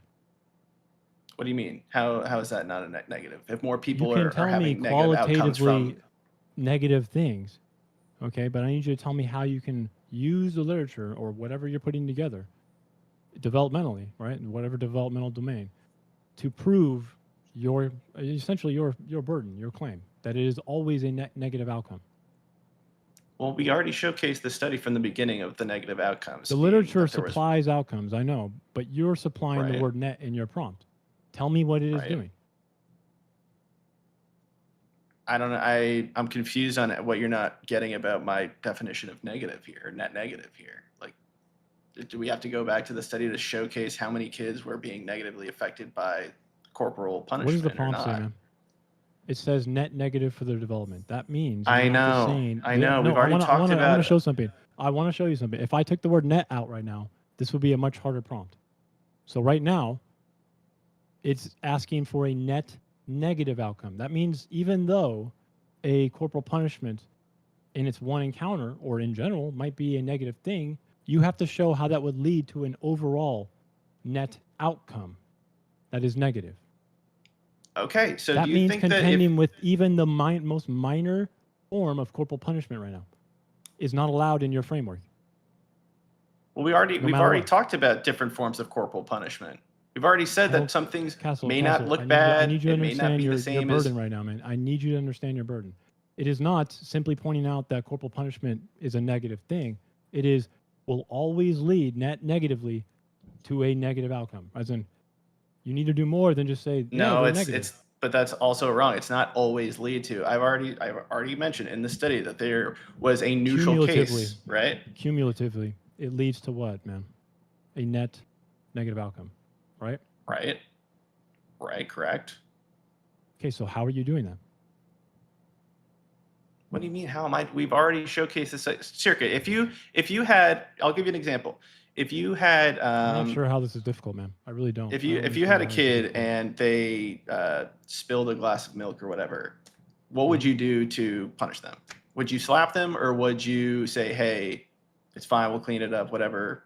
Just don't, be careful. Like, which one would you choose? I need you to no. I'm not going to answer this question right now, man. It's crazy. Why to me not?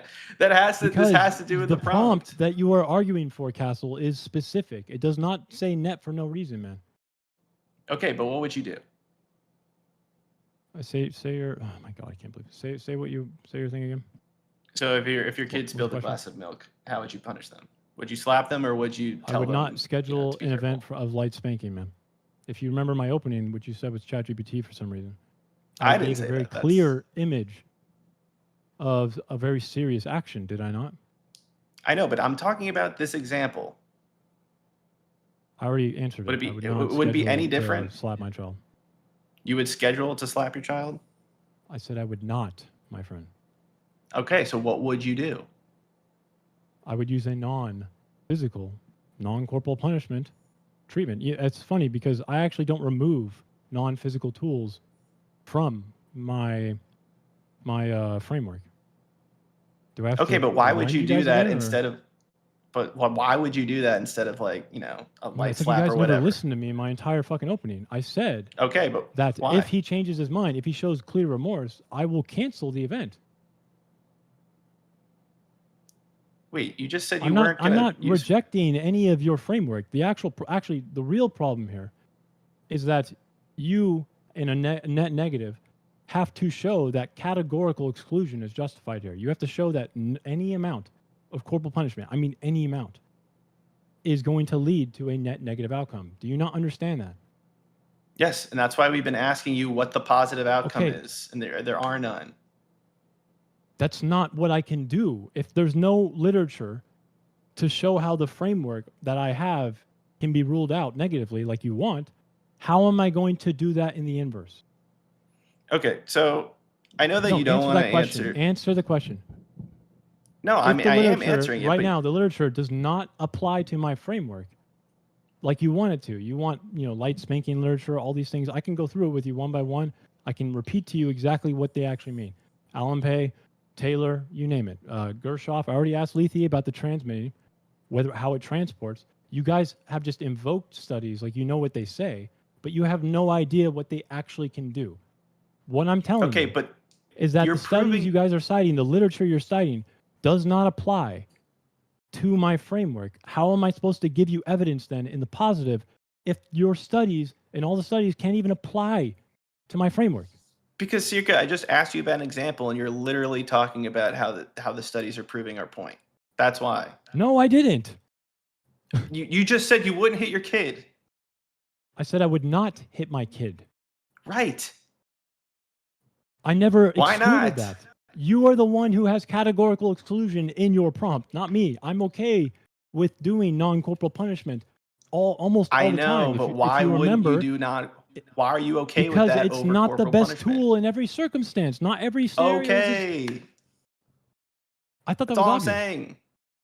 No, it wasn't at first. I mean, I didn't know exact. I mean, non-scheduled event. Just say if you Should would hit I him or have no. I mean, I started don't my know. opening with my kid spilled milk? Or did I start it with my kid over an overpass who throws a rock through a fucking car on a freeway? I don't think the example even matters. I just was trying. I was confused on where Whoa, you stood on okay. this. Got it, So got it. that's why. That's all. But If the example doesn't obviously, matter, you agree. why did you bring up the milk corporal spilling punishment? then? I think it's a little bit easier to understand. It's like But the something as examples simple don't as matter. spilling milk. Okay, but I was trying to get you to answer the question. I didn't get it from the first time. That's all. It sounds like you're not going to Castle, do corporally you punish your actually kid. think? Do you actually think throwing a rock off an overpass, almost killing someone, is the same thing as spilling milk in a disciplinary way? No. So the examples do matter. Wait, what do you mean? I'm saying the action of spilling milk and throwing a rock over the overpass is totally different. I'm saying your actions afterwards. You're right. They are. you're- They deserve different Right. disciplinary tools, maybe. Okay, but Right. you don't have evidence that the disciplinary tool would work to change their behavior. That's the point. Okay, so your argument is that my treatment, okay, is net negative or not net negative? Which one is it, man? I'm saying that Pointing your out, tool. pointing out the fact that I don't have positive evidence is not going to do you any good. When your claim is that you need to show that it's net negative, man. Yeah, we've already You showcased have that. not. If you go to literature right now, you will not be able to apply it to my framework. So without literature, you need to rhetorically tell me how you can categorically exclude the entire idea and framework I presented. Okay, so do you know in your example? Do you know why your kid threw the rock? That may come to there's communication before and after the event. I'm sure if my kid shows remorse and I cancel it, or I would cancel it if they came to me knowing exactly what they have done. Yes. If understanding arrives first, I would cancel it. Yes. I mean, I don't know. It's hard What? to believe that in this example or in this case. Like Why is it obviously in hard the to believe? case, I'm telling you this. I've thought about it very deeply. I know you thought about it, but why I would I think want to it's- hit my kid if they've shown that they understand it? but you're saying, but that was the whole point of your example, right? You A think kid throwing a rock the over whole the point of my overpass. example is so I can hit my kid? No, the point of the example was saying that Is if to your do kid what? didn't understand an action afterwards, then you would schedule an event. No. You schedule the event. There's time for both of you to think, like I said in my opening, and then that gets rid of the aggression. That gets rid of the anger. That gets rid of, spontaneous fucking actions, which is half of this fucking literature that you guys like to just invoke, like it's a direct deposit fucking notification. You're going to the bars later. Okay. What I am trying to do here is show that in exceptional circumstances, the credible, that's a really important word, possibility of or use of like a bounded consequence, something much more severe, kind of like what Samantha was saying, but not as deeply destructive, contributes to something that you cannot do in your architecture. And whether or not I can prove it's good or bad, the very fact that you cannot rule it out means that you cannot meet the burden of this prompt. Well, we can prove that people who are in jail, for You cannot example, or commit prove crimes. the burden of this yes, prompt we can. related We to my can prove framework. that people who commit acts of crime are more likely to be corporally punished as kids.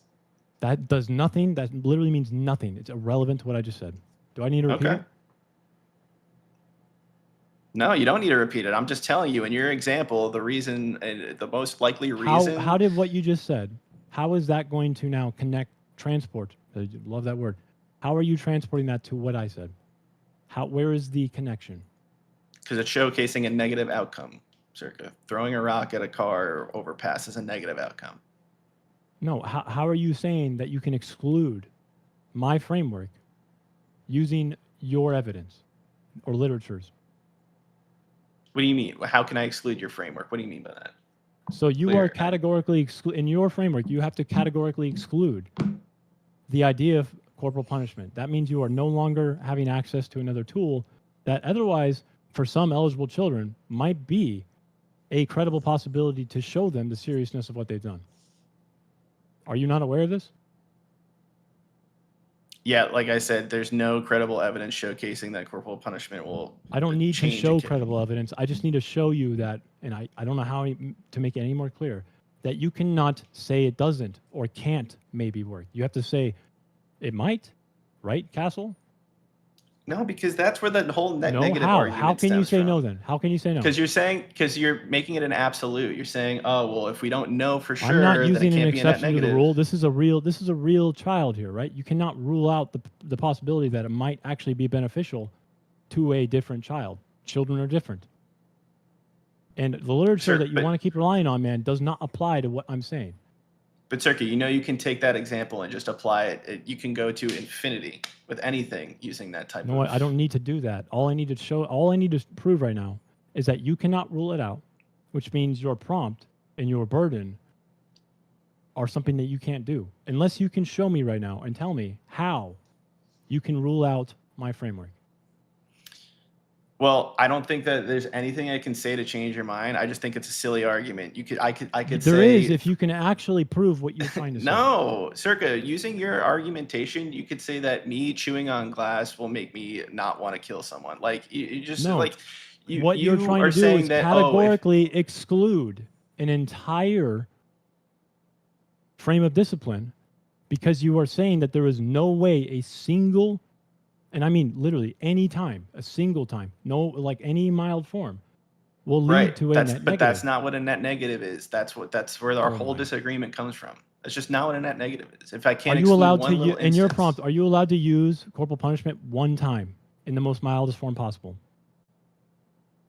Are you allowed to? You can use it. Yep. I'm asking you. Are you allowed to use corporal punishment within your prompt, your burden? right Yes. Yes. now? You can. Yes. And you think that you can rule out that it will always lead to a net negative? Net negative. Yes. We've already proved How? it. In my framework, I told you. How are you proving it? Tell me. I've already told you the studies that proved it, Circa. You The don't want to studies accept that. you keep invoking, again, like fucking Voldemort, bro. How do they transmit what you're trying to say? You can't just say studies. Okay, there's Curtis, there's Helleman, there's Gershoff, there's Kang. Where do you want to go? The first one that we mentioned at the beginning. That first study that Lee Go ahead. mentioned I'm and that waiting. Sam and I are. Okay, do you want to talk about cognitive development? No, I want you to aggression, name the study. I want emotional you to tell me the regulation? mechanism and the conclusion the study is doing, and then I want you to tell me how it applies to my framework. Because you said you proved it.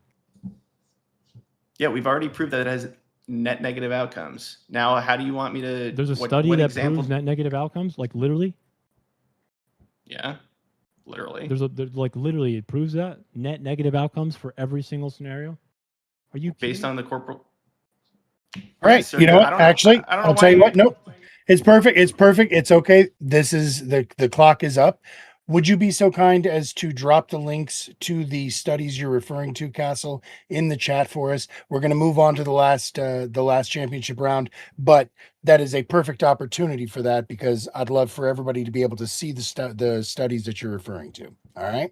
All right. So I sent you each of the studies in your DMs. I dropped the links all at once, but just so that we can drop them in while we're referring to them now would be awesome. So I don't have one. What do you mean? What the heck, Lizzie? So this No. Well, of course there isn't one. You don't have one because it doesn't exist. I No, love I that you're can- looking I up don't that have and the can study see you it sent. very much. I All can right, make so- a specific I wanna course see it. on. Oh, I just put it in the chat.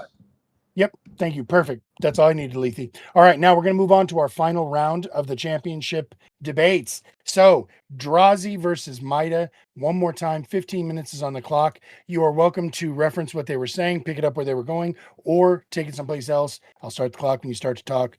Keep it above the belt, gentlemen. Have at. All right, so I'm going to open with dick punches. No, I'm joking. But I have a specific outlier that it seems that your team is very much harping on pain or physical pain that is being inflicted when this isn't exclusively outlined within corporal punishment. In fact, it specifically says within the definition of corporal punishment that it is discomfort. Some specific types of punishments that can be enacted upon children do not require physical pain or pain to be enacted, only discomfort or physical discomfort. And I think that differentiation proving a net negative is near impossible because the studies, as I've stated before, show confirmation bias by not creating a differentiation between consistent discipline and angry punishment. I'm asking you how you contend with this lack of information or this oversight.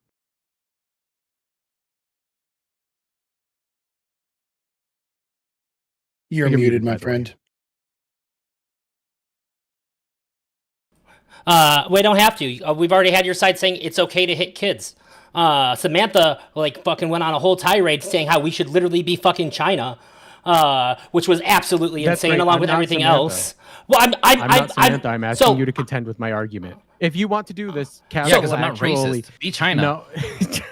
So No, there's a lot what of I'm saying things. is, Yeah. if Okay. your team is also going to be the one I'm contending with, then we must also accept that Castle literally he conceded the entire prompt in his opening and in his cross-examination. But I want to talk with you, not with the other people who can't talk. Well, I do want to address some of the other things. I sit quiet here the whole entire time, but I will say that when we're talking about corporal punishment, we're talking about it all as a whole. When we're talking about net negative, we're talking about it all as a whole. So some of the things you're including, are they less bad? Sure. Bad, still bad. I'd still say it's bad. Some things are less bad. Some things are more bad. Also, your argument for the viability of our studies calls every neurological and psychological study into question and can't be validated by the metrics that have been used all debate to question these studies. We can't say that rape has negative outcomes on people's brains or developments. What is even happening here? Can you lightly rape them so that they fucking behave? I don't fucking understand. You couldn't prove that only the rape caused them to misbehave or to have worse outcomes. These are the most ridiculous fucking batshit brain dead arguments I've ever heard in my life.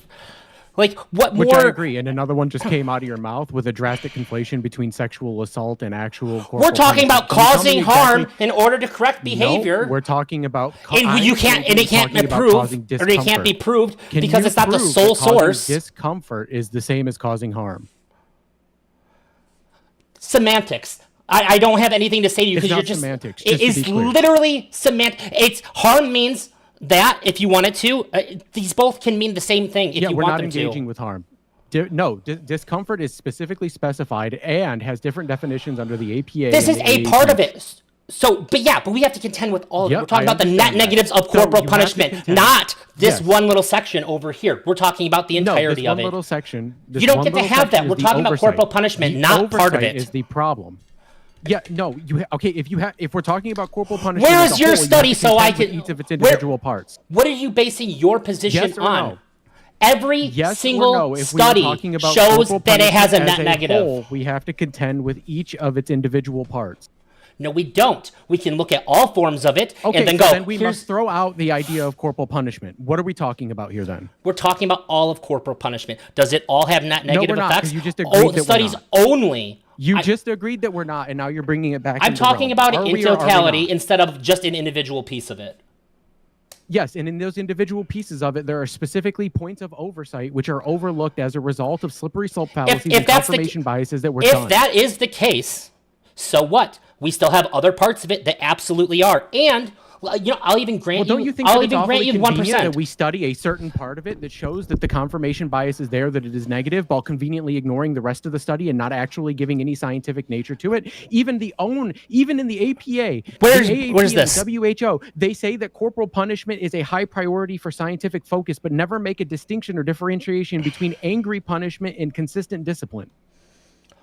Why do we want to change the way that it's doled out? Why are we reaching so hard to keep on doing it when we do have other studies that show beneficial? clear, we have plenty of studies we're that show not that there's reaching to beneficial continue ways doing it. to. We are not reaching to parent continue children. doing it. 83 to 87% of parents break clinical boundaries understood by the AAP, the APA, and the WHO with non-corporal discipline, which can result or it can be considered child abuse in specific states. This is my problem. Sure, with I don't like conflating those the either. idea of child abuse. I'm going to do you a Okay, huge so favor. what I'm do we going to do do you a with- big favor. I'm going to grant you 1%.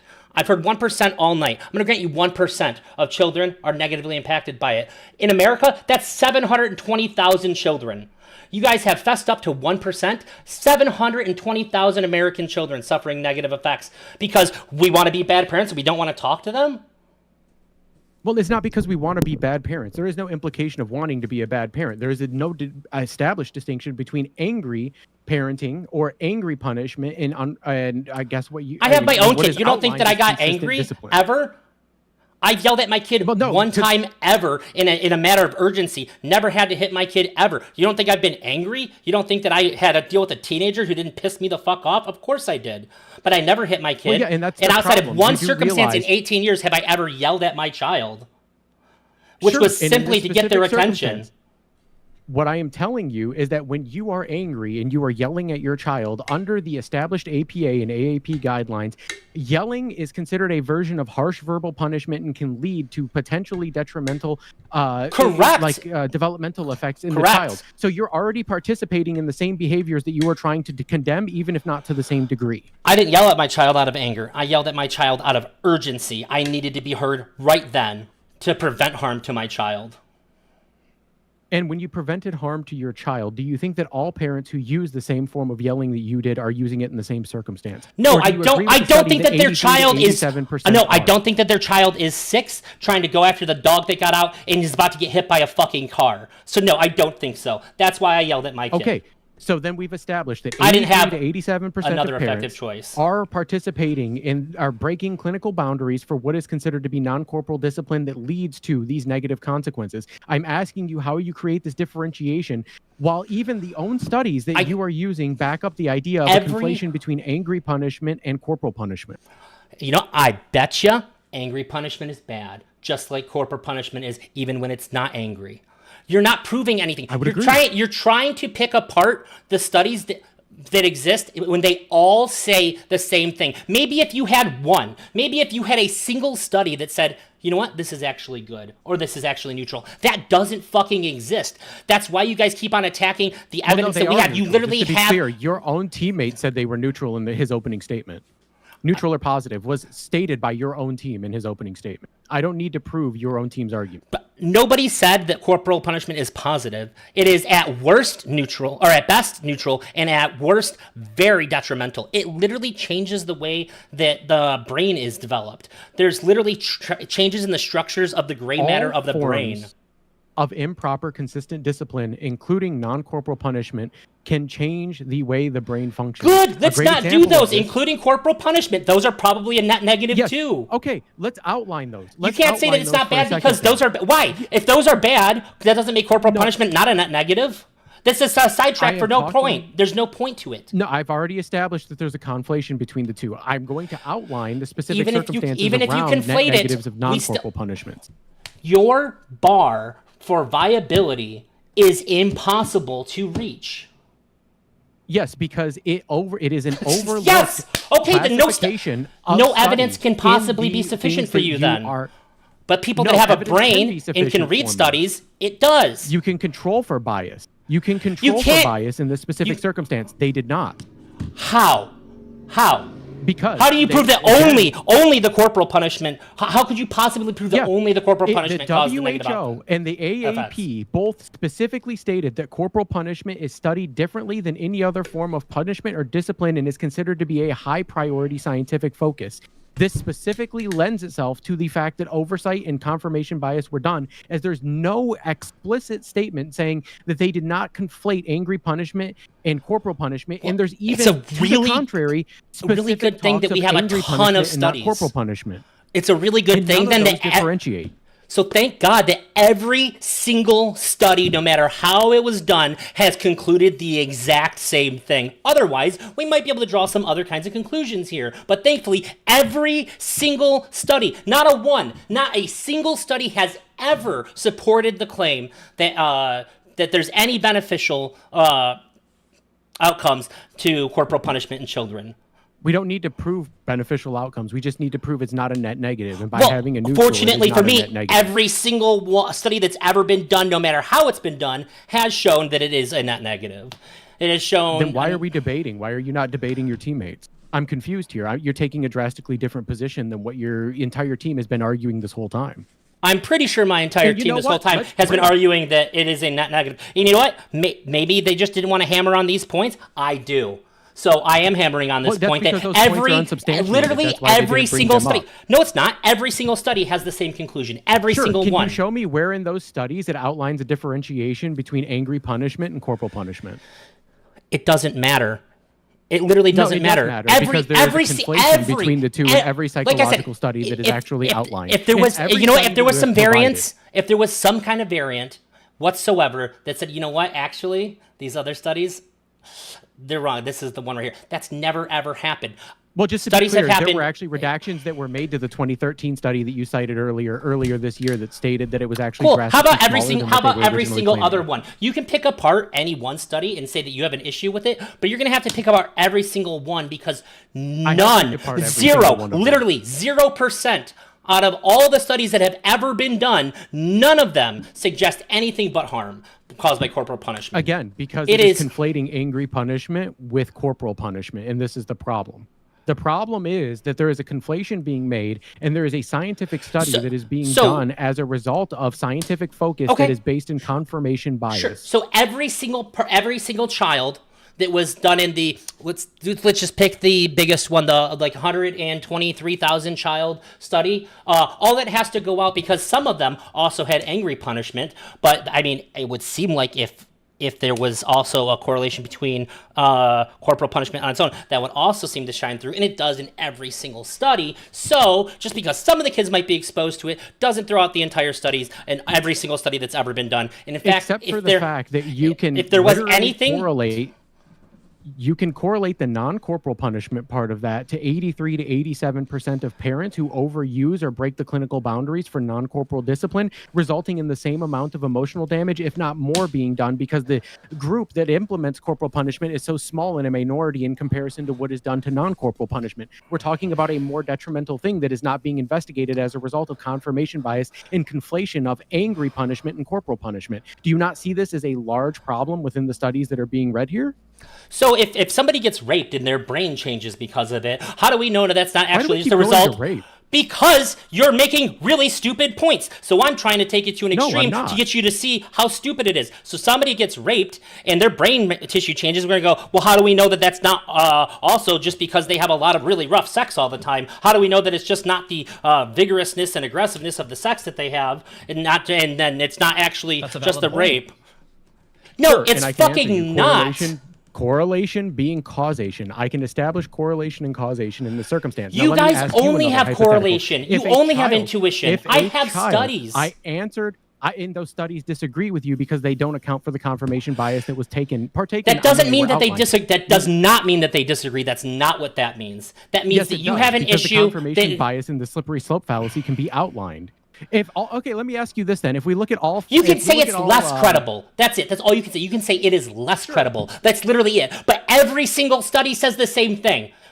They might all be less credible, but they're still way more credible than the studies that you have. There is a reason No, why because nobody's mine are ever the same produced. studies.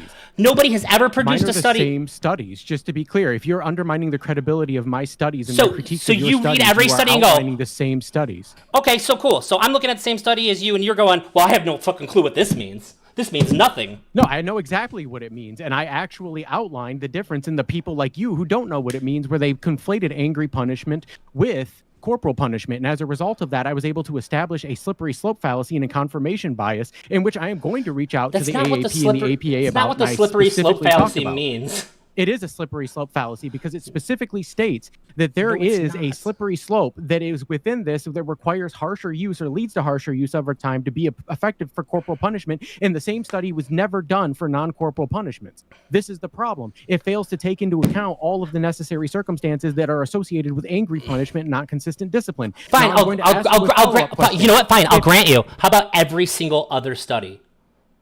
I'm citing other studies. This Every is single studies one? done by the AAP and the APA. These are under the specific How guidelines about of how the about all the APA other and ones? the AAP. Okay, sure. How about all the other ones? Give me one that's outside of the AAP or the APA. Google it. There's none that don't suggest what I'm saying. None. Zero. No, they suggest the same thing that you're saying as a result of the citations from the AAP and the APA in which they use conflation and confirmation bias. Now, let me ask you a follow-up question. If we look at all phrenology studies from the 1700s, are they all going to lead to the same conclusion? I don't know. Are we going to always? I didn't look assume at that. I didn't skull look at- size is directly correlated to intelligence, or are You know we what? going to rely on the fact that we know that there is other underlying consequences that lead to potential IQ or things like intelligence being developed within This is human beings? and this is co-leading exactly what I'm sociological saying. And biological effects. There is no kind of study that can be done that meets your requirement because there's No, always there are studies there's that can be literally done that al- meet the There requirements. is I've no, given there's you the not. outline for that. No, You there's rejected not. them. What? No, there's not. How? When I've other explained to you. other environmental My things are going to requirements- exist no matter I what. will So therefore, we answer to can't you. account for literally any behavioral Are you science going to allow me whatsoever. to answer the question that you proposed?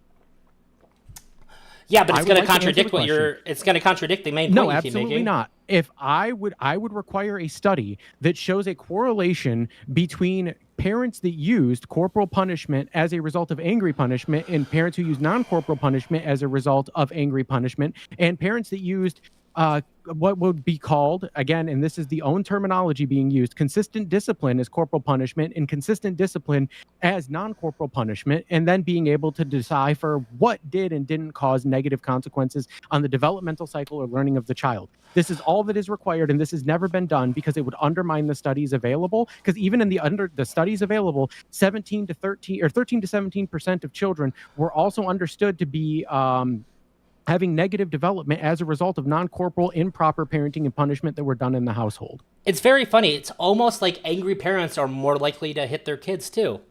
Go figure.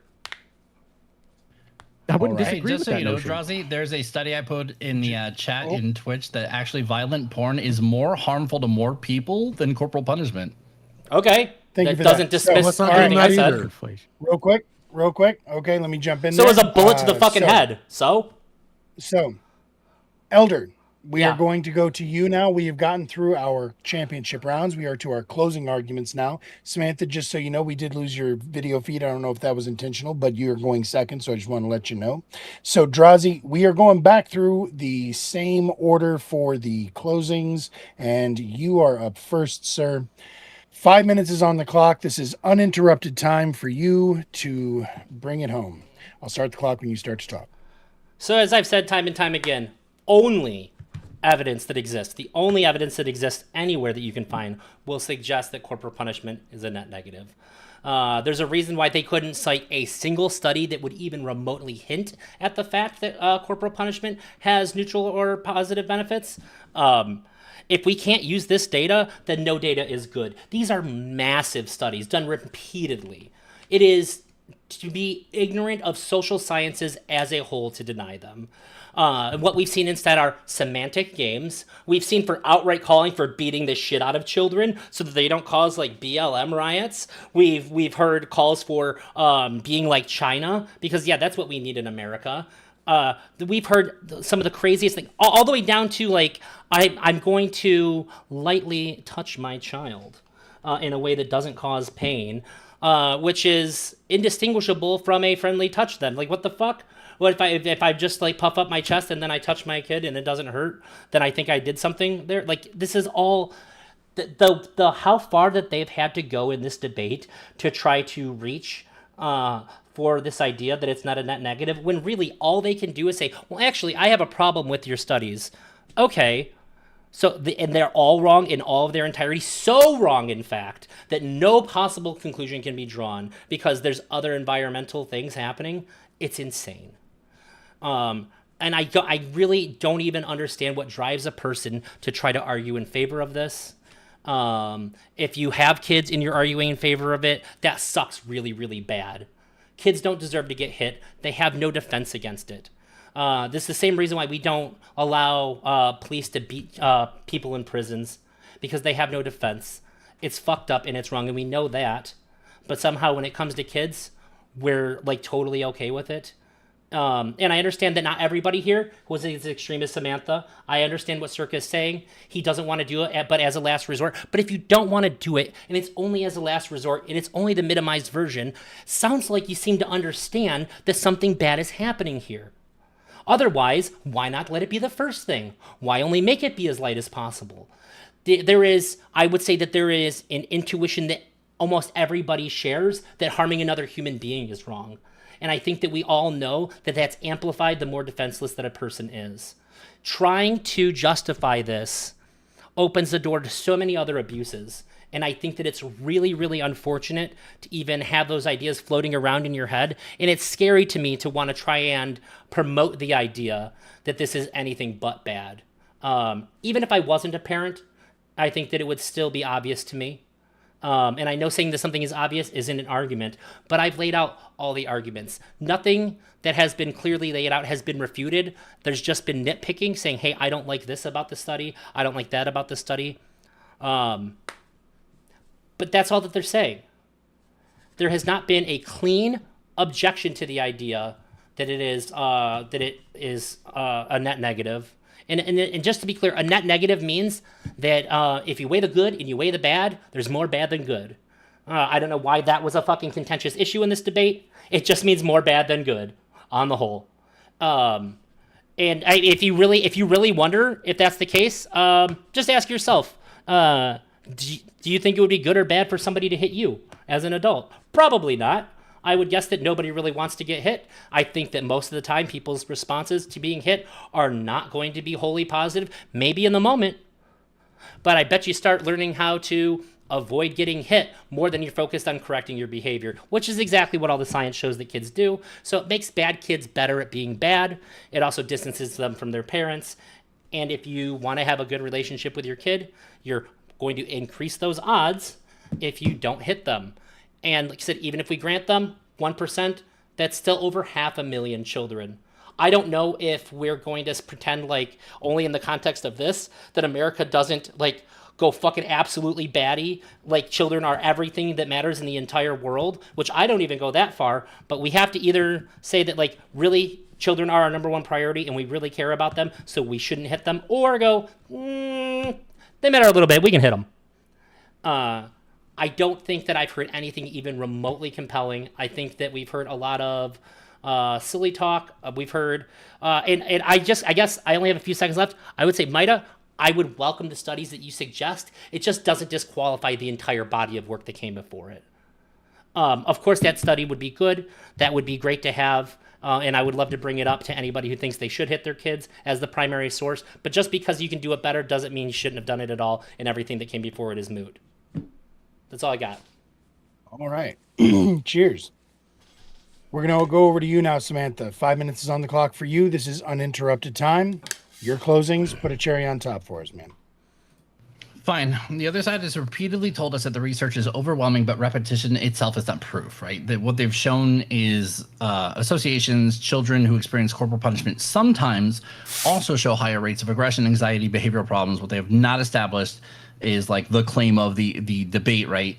That the debate requires that corporal punishment by itself independently causes an overall developmental harm. and like that separation does matter.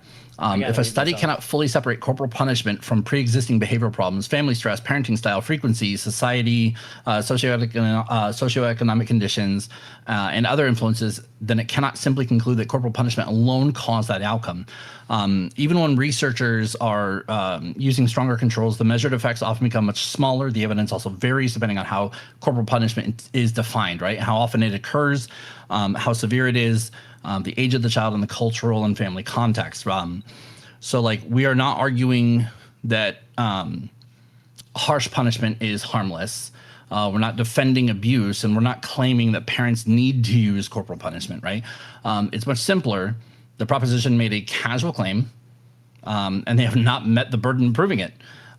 To win this debate, they must have shown more than correlation. They must demonstrate that corporal punishment by itself, separate from the many factors surrounding it, causes enough developmental harm that its overall effect is a net negative. And they've not done that. When evidence supports increased risk, but causation remains contested, when effect sizes can be small, when severity and context matter, and when the research does not directly calculate an overall developmental net, it is not scientifically justified to turn that uncertainty to an absolute conclusion. So the question is not whether corporal punishment can be harmful, like fucking, of course it can, you fucking retards. The question is whether the other side has proven the statement before us, which was corporal punishment regarding children is a negative for their development. They have presented evidence of association. They've presented evidence of risk, but they have not proven the casual universal negative claim they were assigned to defend. For that reason, this motion, their entire debate premise, everything that came out of their fucking poop hole of a mouth with the diarrhea streaming out of it should be disregarded and rejected as low IQ ramblings of people on the internet. That sounded like a conclusion there. So we are now going to go over to you, Castle. It is your opportunity for 5 minutes. Closing, uninterrupted. Start up when you're ready, sir. Yeah, so I've just been rummaging through some chat, and I think there's an emotional part to this prompt where people feel like corporal punishment feels good in certain scenarios, right? Like if you have a bully situation or some bigger kid's beating up on a little kid, then that bigger kid deserves to be slapped. And I don't think anybody really disagrees with that, right? We're not saying that bullies shouldn't be reprimanded. What we're saying is that in these studies, it's not about observing 10,000 bullies and how corporal punishment wasn't affecting them. These are about other kids living in home situations where spanking or slapping or pinching and prodding was affecting their development. And so I think you have to separate the two. We're not arguing that it never happens. We're not arguing that, you shouldn't defend yourself in these scenarios. What we're saying is that overall, and this is another issue that the other side I don't know why. I'm kind of surprised, but I think it was just, they're kind of arguing the prompt. They're not really arguing the positives here. Everybody can go Google and look up the studies we presented. There are a ton of negative outcomes from corporal punishment.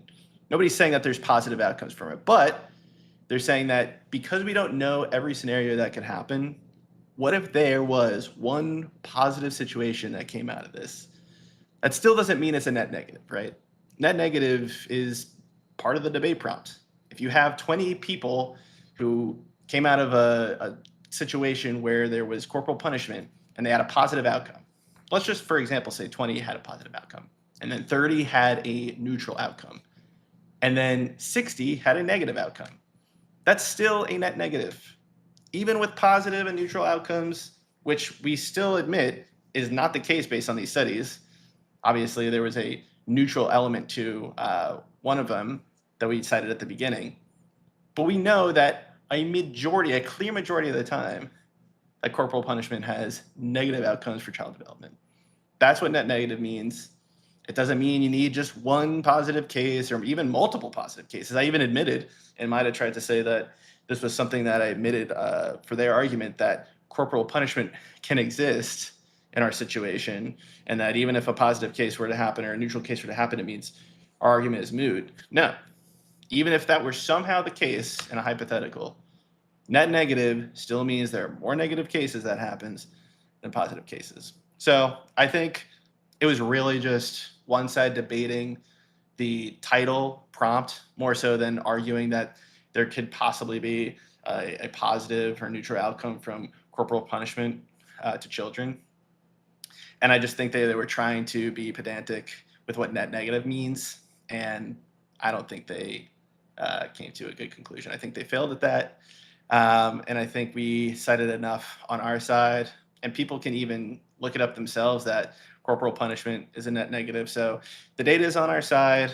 I think the other side tried to do a good job here, but in my humble opinion as the affirmative, I think they came out a little bit weak here. And that's all I have to say. All right. Thank you very much for that. Up next is the captain of the negative team. Oh, wrong time. Sorry. The captain of the negative team, Maida. 5 minutes is on the clock for your closing, sir. I'll start the clock when you start to talk. Yep. So I would like to point out that throughout this series of debates, we have actually seen 4 different confessions from 2 of the 3 debaters on the other side in regards to the prompt of being a net negative. Tried to reestablish what a net negative means while we're establishing other things alongside of that, smuggling them in as propositions that don't, in fact, reflect the prompt in any meaningful way whatsoever. But I would also like to address the fact that we don't have a study that conflates anything outlining what I have established as my desire for truth in regards to how we should do a comparative analysis over what is considered corporal punishment and what is considered to be just standard consistent discipline. And as a result of that, I think the problem with having an appeal to either having children, etc., I would hope a leftist would understand that having a child does not mean that you cannot have critiques of being a parent, considering the fact that their entire ideology is based around critiquing billionaires while being poor. So we have failed studies that show marginal differences between different ideological conflations, but never actually make a direct comparative analysis, as I stated before. If there were a study that was done that showed consistent discipline and angry punishment that used corporal punishment as those punishments, and consistent discipline and angry punishment that used non-corporal punishments as the form of punishment or discipline, would result in the same outcomes, different outcomes, or unexpected outcomes, I would accept these things. However, throughout all of the studies, they are riddled with tons of things that include slippery slopes fallacies, and as well as things like conflations or direct, and in some circumstances, I would argue borderline gaslighting of the viewer to make them believe that angry punishment is a direct correlation to or is interchangeable with corporal punishment. And the issue that I have with this is that we don't have the studies to be able to make these claims. And even in the studies that show that there are differences between corporal punishment and what is typically referred to as consistent discipline, there is 83 to 87% of parents that are actually committing violations of clinical boundaries or overusing just disciplinary measures in the wrong way that are resulting in very similar outcomes as corporal punishment had produced. And I think that not making a comparative analysis is absolutely just inconceivable, in my opinion, if you're trying to make a scientific study. I would also like to outline a couple of things that are net negative, non-corporal punishments that are outlined by the APA and the AAP as well as the WHO. Things like disciplinary chores create resentment towards chores and rejection of life skills and should never be used during parenting. Lack of enrichment, independent of consequence, including but not limited to the parent losing internet because they lack the ability to pay their bills, could be considered child abuse in some places of the UK. Self-discipline, including developing life skills, are things that are often not associated with children, which is inconceivable in my opinion. And also the fact that in many cases, ABA services and other services associated with mentally disabled kids that involve touching, which may cause discomfort because they lack the ability to have direct communication, could lead to long-lasting developmental or psychological effects, is, in my opinion, the absolute worst thing I've ever heard, because you would have no way to get the child under control. I am not someone who is trying to say that the studies are wrong. I'm saying that the studies are flawed and they relied on confirmation bias and conflations to predetermine a specific set of conclusions. And if we are to believe even some of the smaller studies, which I have attempted to disprove whether or not people choose to believe this or not or reject the evidence, would result in the fact that anywhere between about 3 and 4% of children who had corporal punishment done to them, or potentially had corporal punishment done to them, had negative consequences. And also the 13 to 17% of children who did not have corporal punishment done to them still had, no negative consequences, meaning that 83 to 87% did. We are seeing a direct conflation of the negative consequences of one type of punishment and the positive consequences of another. I simply ask why we can't compare the negatives of both and stop conflating the two. And I think that this is extremely reasonable to do before we make a definitive claim that something is a net negative or cannot produce positive consequences if done in a way that is not associated with the negative behaviors that are outlined in angry punishment, not corporal punishment. But I believe the AAP and the APA potentially did this on purpose to conflate the two, because some of the punishments that are outlined and considered acceptable are borderline indefensible, including one that I will continue to bring up here. Shaming or embarrassing the child as a punishment, especially within a public setting, is strictly outlawed or forbidden under the AAP and the APA, which means that you cannot punish your child in public. And this is just another of the more dangerous examples of what I would say is really the pussification of pampering children just in America. It is a horrible thing that is happening, and I think that it's caused a horrible epidemic of non-accountability in children and adults that are walking the streets today. All right.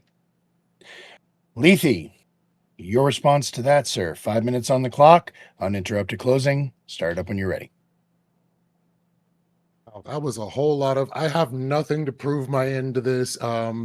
The fact that we can show negativity doesn't mean that there aren't negative outcomes from other alternative approaches, like not giving your kid any discipline whatsoever, or like using bad forms of discipline that aren't physical. Like, I'm not going to say that's not the case. Like, that has nothing to do with it.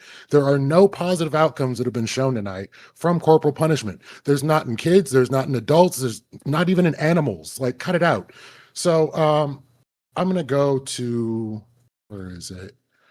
Right here in PubMed, it shows, yes, avoiding corporal punishment yields clear positive outcomes for a child's mental health, behavior, and overall development. Research shows that positive, nonviolent discipline helps children build better emotional control, stronger relationships with caregivers, and healthier problem-solving skills without the risks. Keep in mind, every time you decide to use corporal punishment, you are rolling a dice with whether or not your kid has bad outcomes. Every single dice roll can become more severe or less severe. You might roll a 1, you might roll a 20. You're going to critical hit your kid one day, and you just really don't need to start down that line to begin with. So I'm going to speak to a certain people, I believe they're in the Amazon, called the Paraha people. And what the Paraha did is the Paraha avoid corporal punishment whatsoever, yelling at their kids, anything like that. What the Paraha do, so evaluating the outcomes of Paraha children depends heavily on whether they are judged by certain societal standards. The Paraha people live completely and present in the moment. They do not measure success through formal academic milestones, any of these things. But within those children, you see a strong sense of self-reliance.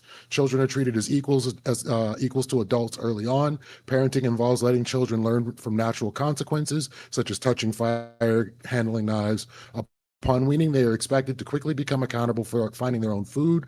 This produces a highly independent, capable, and self-reliant individual.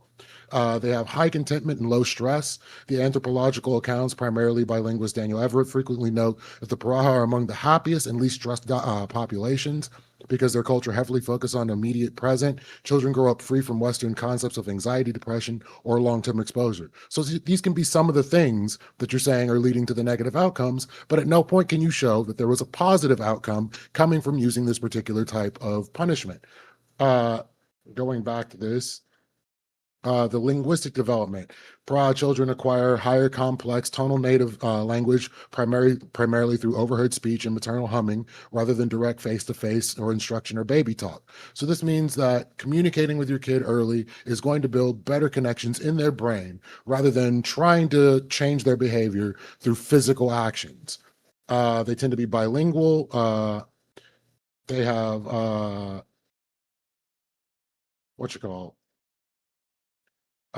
they have a very good mastery of nature, And this looks intensely demanding, but it builds highly resistant adults.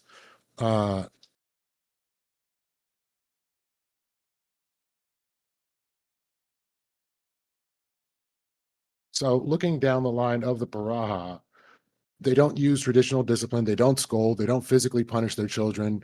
And instead of coercive control, they treat children as equals and rely highly on natural consequences. So there are other ways. All you need to do is just not hit your kids and actually communicate with them to get better outcomes. So, I mean, at some point, maybe somebody's going to be willing to show us a study that gives us anything showing a positive. We're trying to prove a net negative. And if you can show no positives that outweigh the negatives, I don't see where we didn't meet the prompt and our burden of proof and where they were able to circumvent that burden of proof. With that, I'm going to go ahead and yield my time. All right.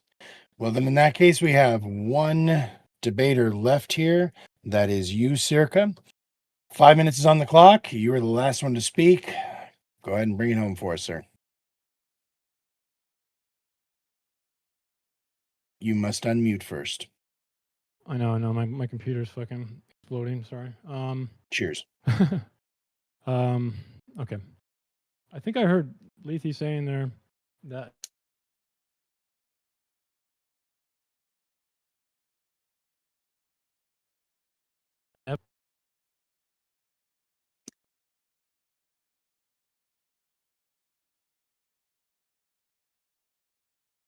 I've stopped the Hello? clock for you while you sort this out.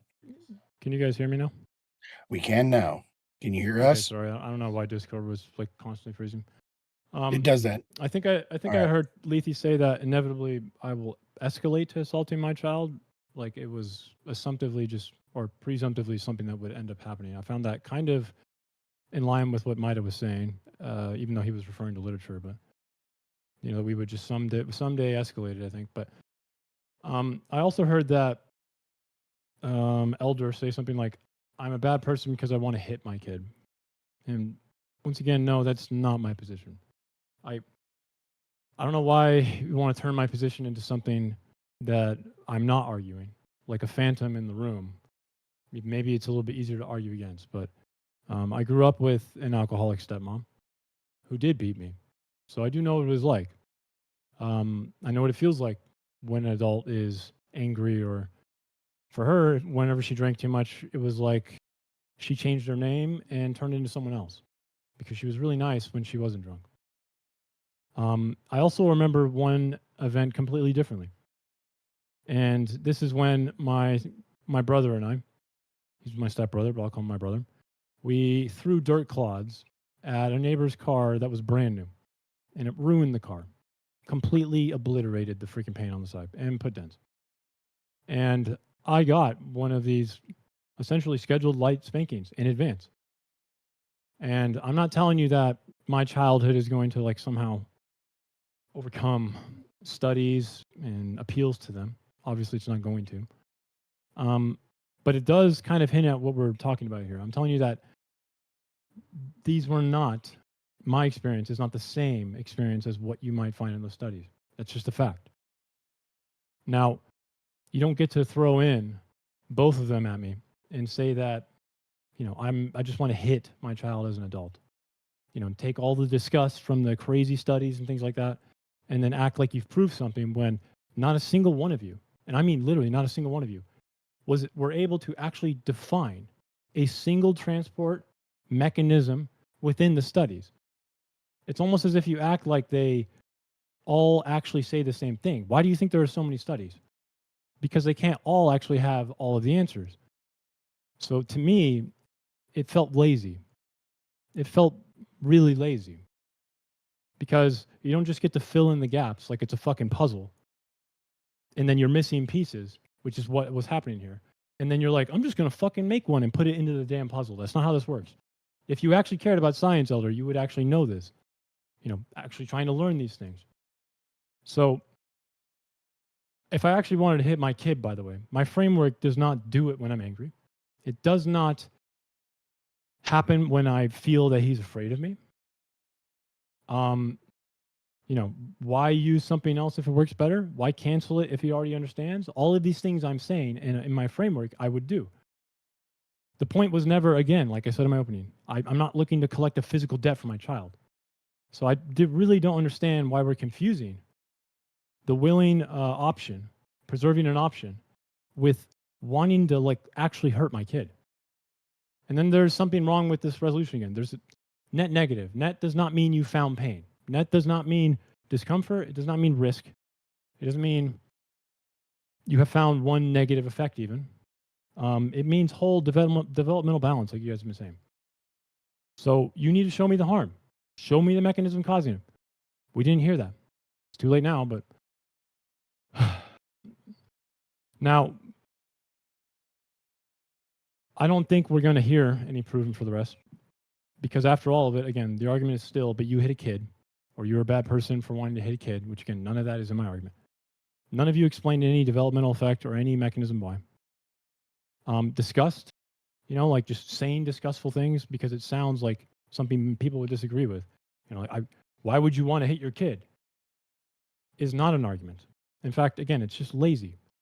It's not a mechanism either. A cost is not the net. The label is not going to be a treatment, right? And the literature does give you caution, man. Fine. I'm okay with that. Caution is obviously warranted in this circumstance, which is why my framework allows for all of it. But if you want the categorical conclusion of excluding it, you cannot just act like you've earned it. You have to earn it. You have to show me the mechanism, and you have to show me why it would apply to my framework. You have to show me the net. And I'll yield it there. Right. All right, perfect.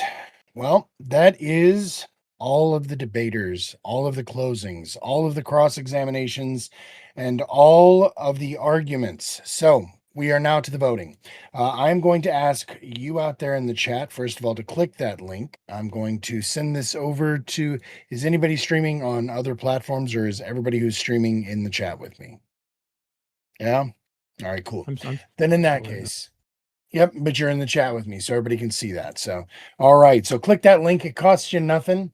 Drazi, are you streaming right now over on YouTube? Nope. No worries. I'm going to direct message you the link. Yep. I'm going to message you the link to the voting so you can put that into your chat as well over there. Now, chatters, if you guys have any questions you want to throw in the tip jar, please do. Just a couple of bucks will get your question read. I do have a couple questions myself, and we already have a couple lined up, and it looks like they are from everybody. So we'll start out with you, Testes. Hands up on the panel. Obviously, not everybody can hands up. So I will just take a yes or no. Were you spanked as a child? Lethe, were you spanked as a child? Yep. Mida, were you spanked as a child? Yes, sir. Castle, were you spanked as a child? Oh yeah.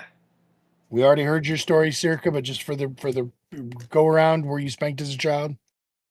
That one time. Drazi, were you spanked as a child? Okay. Samantha, were you spanked as a child? Oh, fuck yeah. Word. All right. And for what it's worth, I've told this story on stream. I'm not a debater, but I'll answer the question real quick too. Literally one time when I was a child, I taunted my mother into it, said, do it, just do it. And she fucking did it. And I never required that again. So all it took for me was one lesson. So anyway, now we got another question here from My answer was exceptionally for rarely. everybody. We're going to go around the room. What are the negative effects of spanking? We probably should have defined this at the beginning, they say. Lethe, what do you... Oh, by the way, 15 minutes is on the clock for the voting period, you guys. Whenever that clock is done, that's when we'll look at the results. But go ahead and get that link as soon as you can. So, Lethe, what are the negative effects specifically of spanking? I know you guys... There was a lot of talk, right? But just specifically bullet points. Primarily, and this is kind of what happened with me, you're going to end up with increased aggression and antisocial behavior. And that is one of those things, because when you punish a kid for doing a thing, the answer to doing the thing is going to be, oh, I get to hit this person now. It's already teaching a bad outcome. So then you have damaged relationships, and some people have mental health struggles. Some people have impaired development and poor cognition, have learning disabilities because of it. Like, there's literally nothing that I can find that says, oh, this one wonderful thing is going to happen if you lay hands on this kid, not in the biblical way. I'm losing my All right, hold on. We're good to you, Circa. Castle, specifically, what would you say are the net or are the negative effects of spanking specifically? Yeah, I would say what Lethe said, and also add on to that, not even just like how the child will behave from those incidents, but also kind of like social development with their parents themselves, kind of modeling that physical aggression as like a type of conflict resolution. So beyond the aggression and antisocial behavior that the kid can experience from that as a behavioral issue, it can also just lead to poorer family dynamics in the future. Obviously, if your parent is hitting you or spanking you, fear of your parent is always not necessarily going to be a net positive. So I would point to that thing. Gotcha. Drazi, same question to you. What specifically would you claim to be the net or the negative impacts of spanking? So And again, we are like- saying spanking specifically. Yeah. So more than You other are muted, forms. my friend, if you're Oh. answering. Sorry. Yep, you're right. You good now? Okay. Yeah. So there's neurological changes. It affects the gray matter of the brain. Absolutely, the social changes, dynamics between the parent and the child, also between the child and other children and other adults, like just everybody in general. The one thing I don't think anybody else is going to talk about is that it's also bad for the parent as well. It also creates a weird social dynamic between the parent and the child, and also when you enact violence on another living being, it also alters your brain chemistry in a way that it is negative for you to do as well. More dire situations, it can be lessened or sometimes even be worse, but like you're never really going to get any good psychological benefits from harming other people. Cheers. Now, I'm actually going to ask a slightly different question to the other side. I know that the prompt does not require, and we did address this, does not require for there to be a positive to necessarily be a not negative, right? Like the two are not mutually exclusive. However, Maida, do you believe there are any specific positives to corporal punishment or spanking specifically? I'm going to be real. I can't conclusively say yes or no because I would need to see studies on that. And if they are the studies that are being cited to the degree of what we're seeing right now, they're all fucking compromised. So I'm not going to engage with those. Okay. So if you want to, then just general, do you, in your personal belief, you were spanked as a child, what benefits do you feel that gave you? I believe that there can be circumstances where you could use spanking as a punishment for potential extreme consequences that can establish a line for what is and isn't considered acceptable to dissuade the child from participating in that behavior without it being a net negative. All right.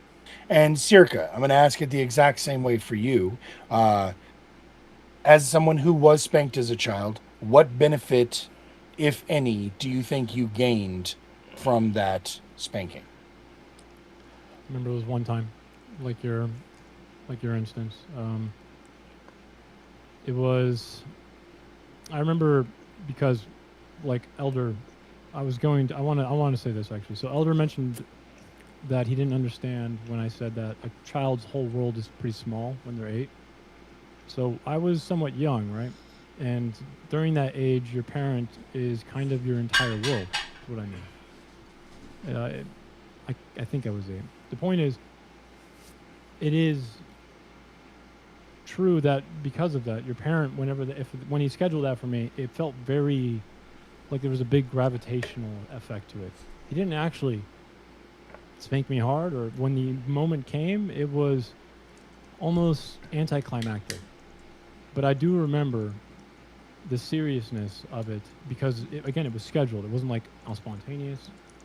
it was more about like I felt like my dad was more serious in that one moment, and I mean, it felt completely separate and different than when my stepmom would beat me as an alcoholic. So, take that with Gotcha. what you will. Yeah, no, fair answer. Samantha, same question to you. As someone who was spanked as a child, what specific? And you actually did sort of mention some benefits, but if there are any others you want to add on to it, what specific benefits do you believe you gained from being spanked as a child? I learned that basically if I enact a level of violence on somebody else, that it's likely going to be turned on me. And so I didn't run around starting shit when I was a kid. Yeah, that's literally what you taught, consequences. That's what you said in the debates as well. So fair enough. Okay, so now I've got a couple of questions for you guys myself. Thank you guys for that. Chatters, remember, go ahead and that voting is still open. If you haven't already, it costs you nothing. Click that. Tell us which side you think made the most compelling arguments. Not just who you think was right, not just who you liked the most, but who you think made the best arguments tonight. Okay? So, I got to start out, and please, everybody, try not to, because you're going to be tempted to all answer all at once, but don't, because I'm going to be asking some specific targeted questions.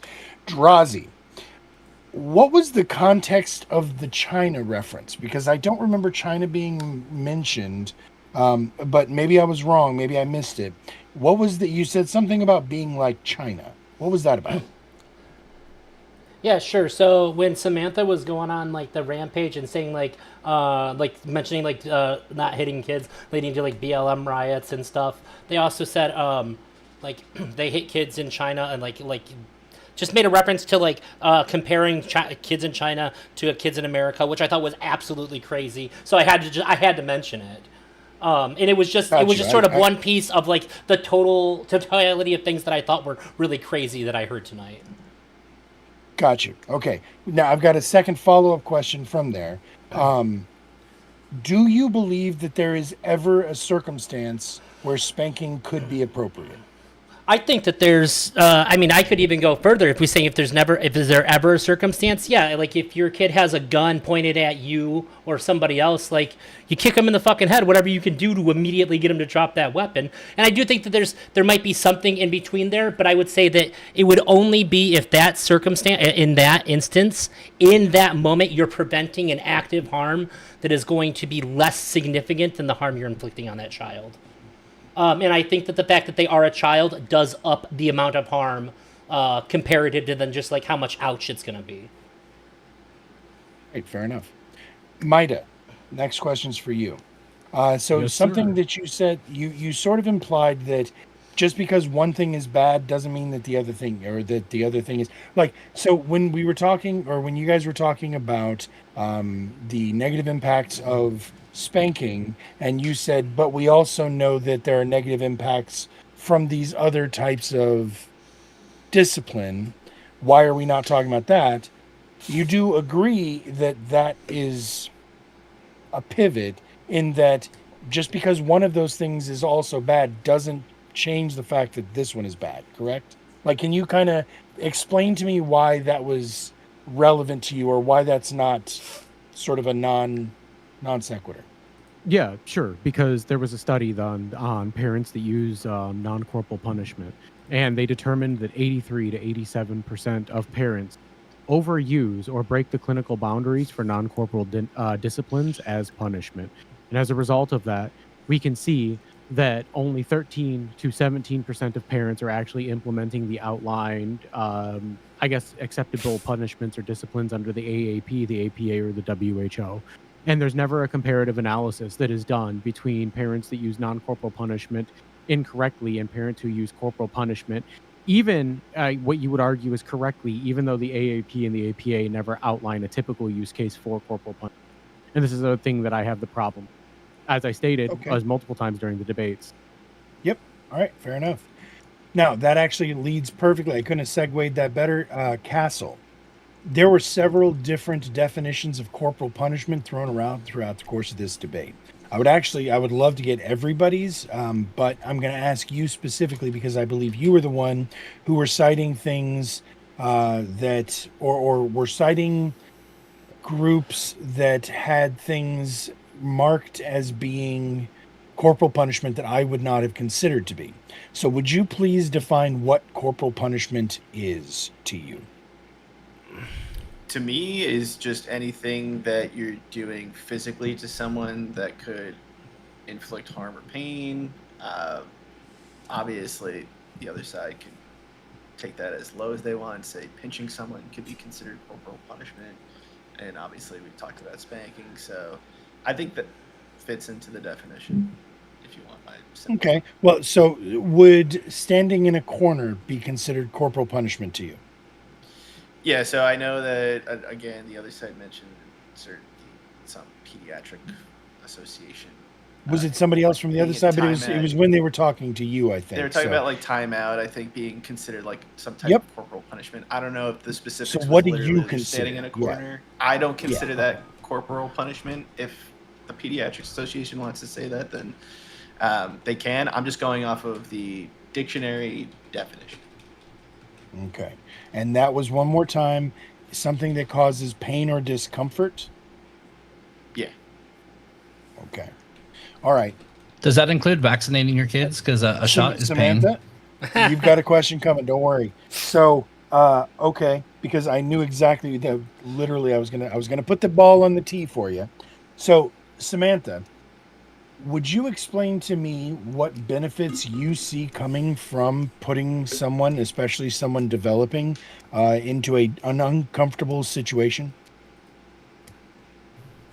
Yes, they're going to be put in uncomfortable situations their whole life. So, like these little things where you're causing discomfort or whatever, right? What's uncomfortable to a 6-year-old's fucking retarded, by the way. But like, you know, now you're seeing the kids that don't want to sit in a classroom. They don't want to do because it's uncomfortable. It's not fun. They'd rather be on their fucking iPad or fucking robbing a Nike store or something, right?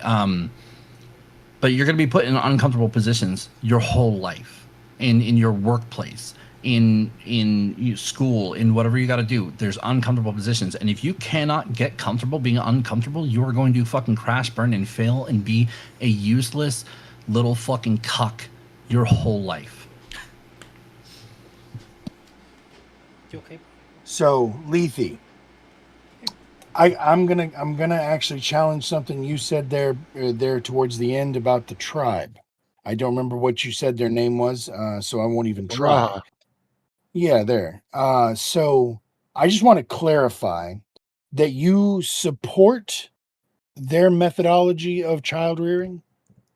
Their Before I ask the next methodology of child rearing has produced positive results in most of the children, the population of the children on that island.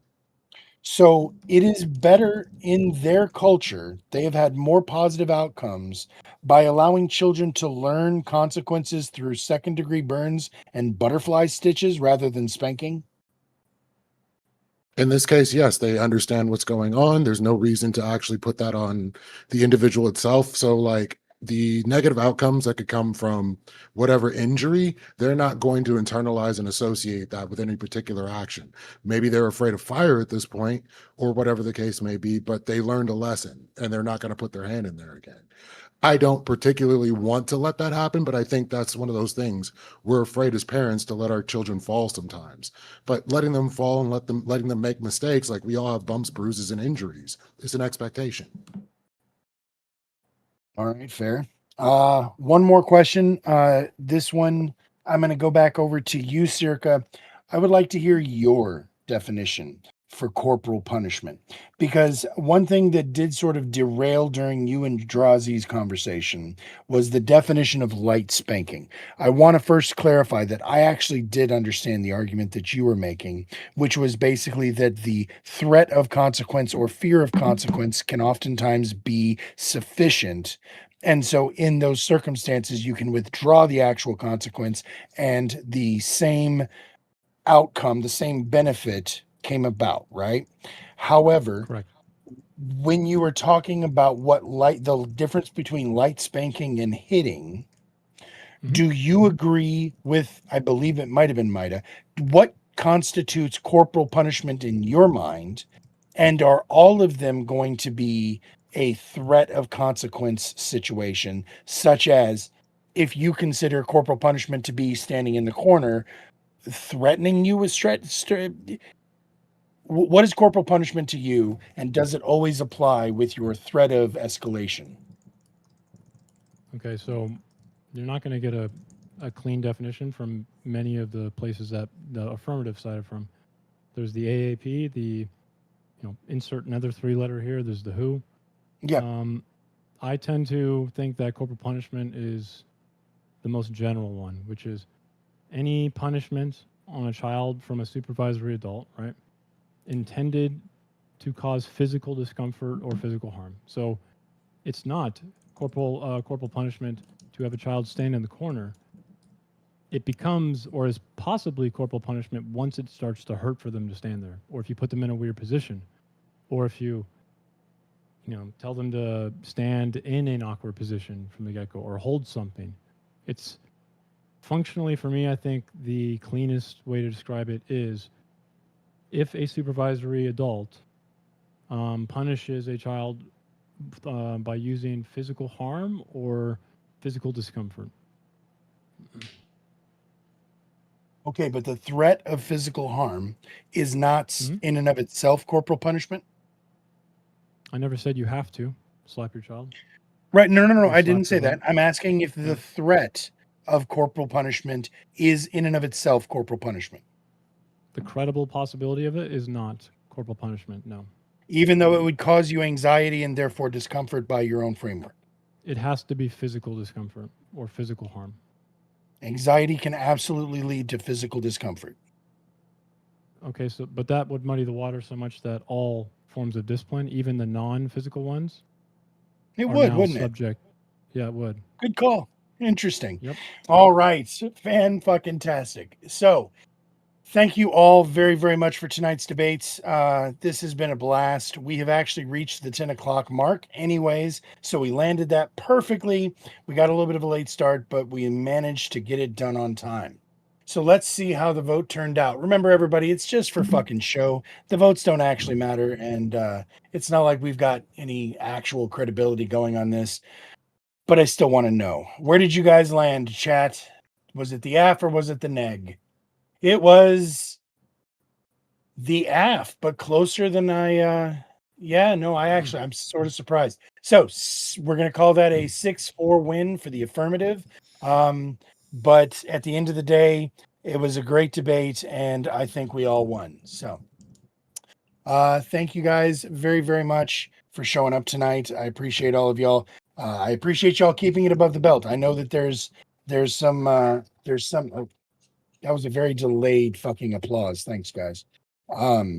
Anyways, I know that there's some history or whatever on the panel tonight, and I appreciate all of you guys keeping that off the screen, at least for the time being. We've already done all of our shout outs. I'm going to drop everybody's link in the chat one more time while we're actually talking, but we are now going to get to the limited. I'm only going to do it for probably 30 minutes. If anybody out there in the chat wants to come in and have just a couple of minutes to talk with the chatters or with the debaters tonight, we are going to open that up. It is only going to be for people who are vetted or who are vouched. So that said, if you've been in the server or if you know somebody who will vouch for you, have them let me know. Jump in the waiting room, and we'll give everybody just 5 minutes to put their peace of mind in. Before we do that, last time I've got a little read I got to do. Thank you again to all of tonight's debaters. We hope this has been as much fun for you guys as it has been for us. We are always open to feedback and suggestions, so please let us know if you think or have any ideas on how we can improve the experience for you. Above all, thank you all to the viewers. We wouldn't be here without you guys. We are doing this every Friday and Saturday night, starting at 7 p.m. and 6 p.m. respectively. So please make sure to give us a follow. That way you'll get the notifications every time we go live. Subs and donos help keep the production improving, and once those become more regular, they will be shared with the winning debaters. So help out if you can, but if you can't, it's also helpful just to be spreading the word out there. Tell people what we're doing. And then most importantly, if you haven't already, join the Discord server. Costs you nothing. And that's where we take the conversation where the lights go out and the cameras go away. all of these people yell and scream and make fun of each other there pretty regularly. So it's the fun never stops. But that's also where you can go to tell me if you are interested in participating in these debates and giving this whole debate thing a shot. So if you are, just let me know, and I will send you a list of prompts about once a month, once every few weeks, and I will reach out to you to get you scheduled. So thank you guys a bunch, and we hope to see you guys again next time for the DMZ. And that is the end of the VOD. So you guys are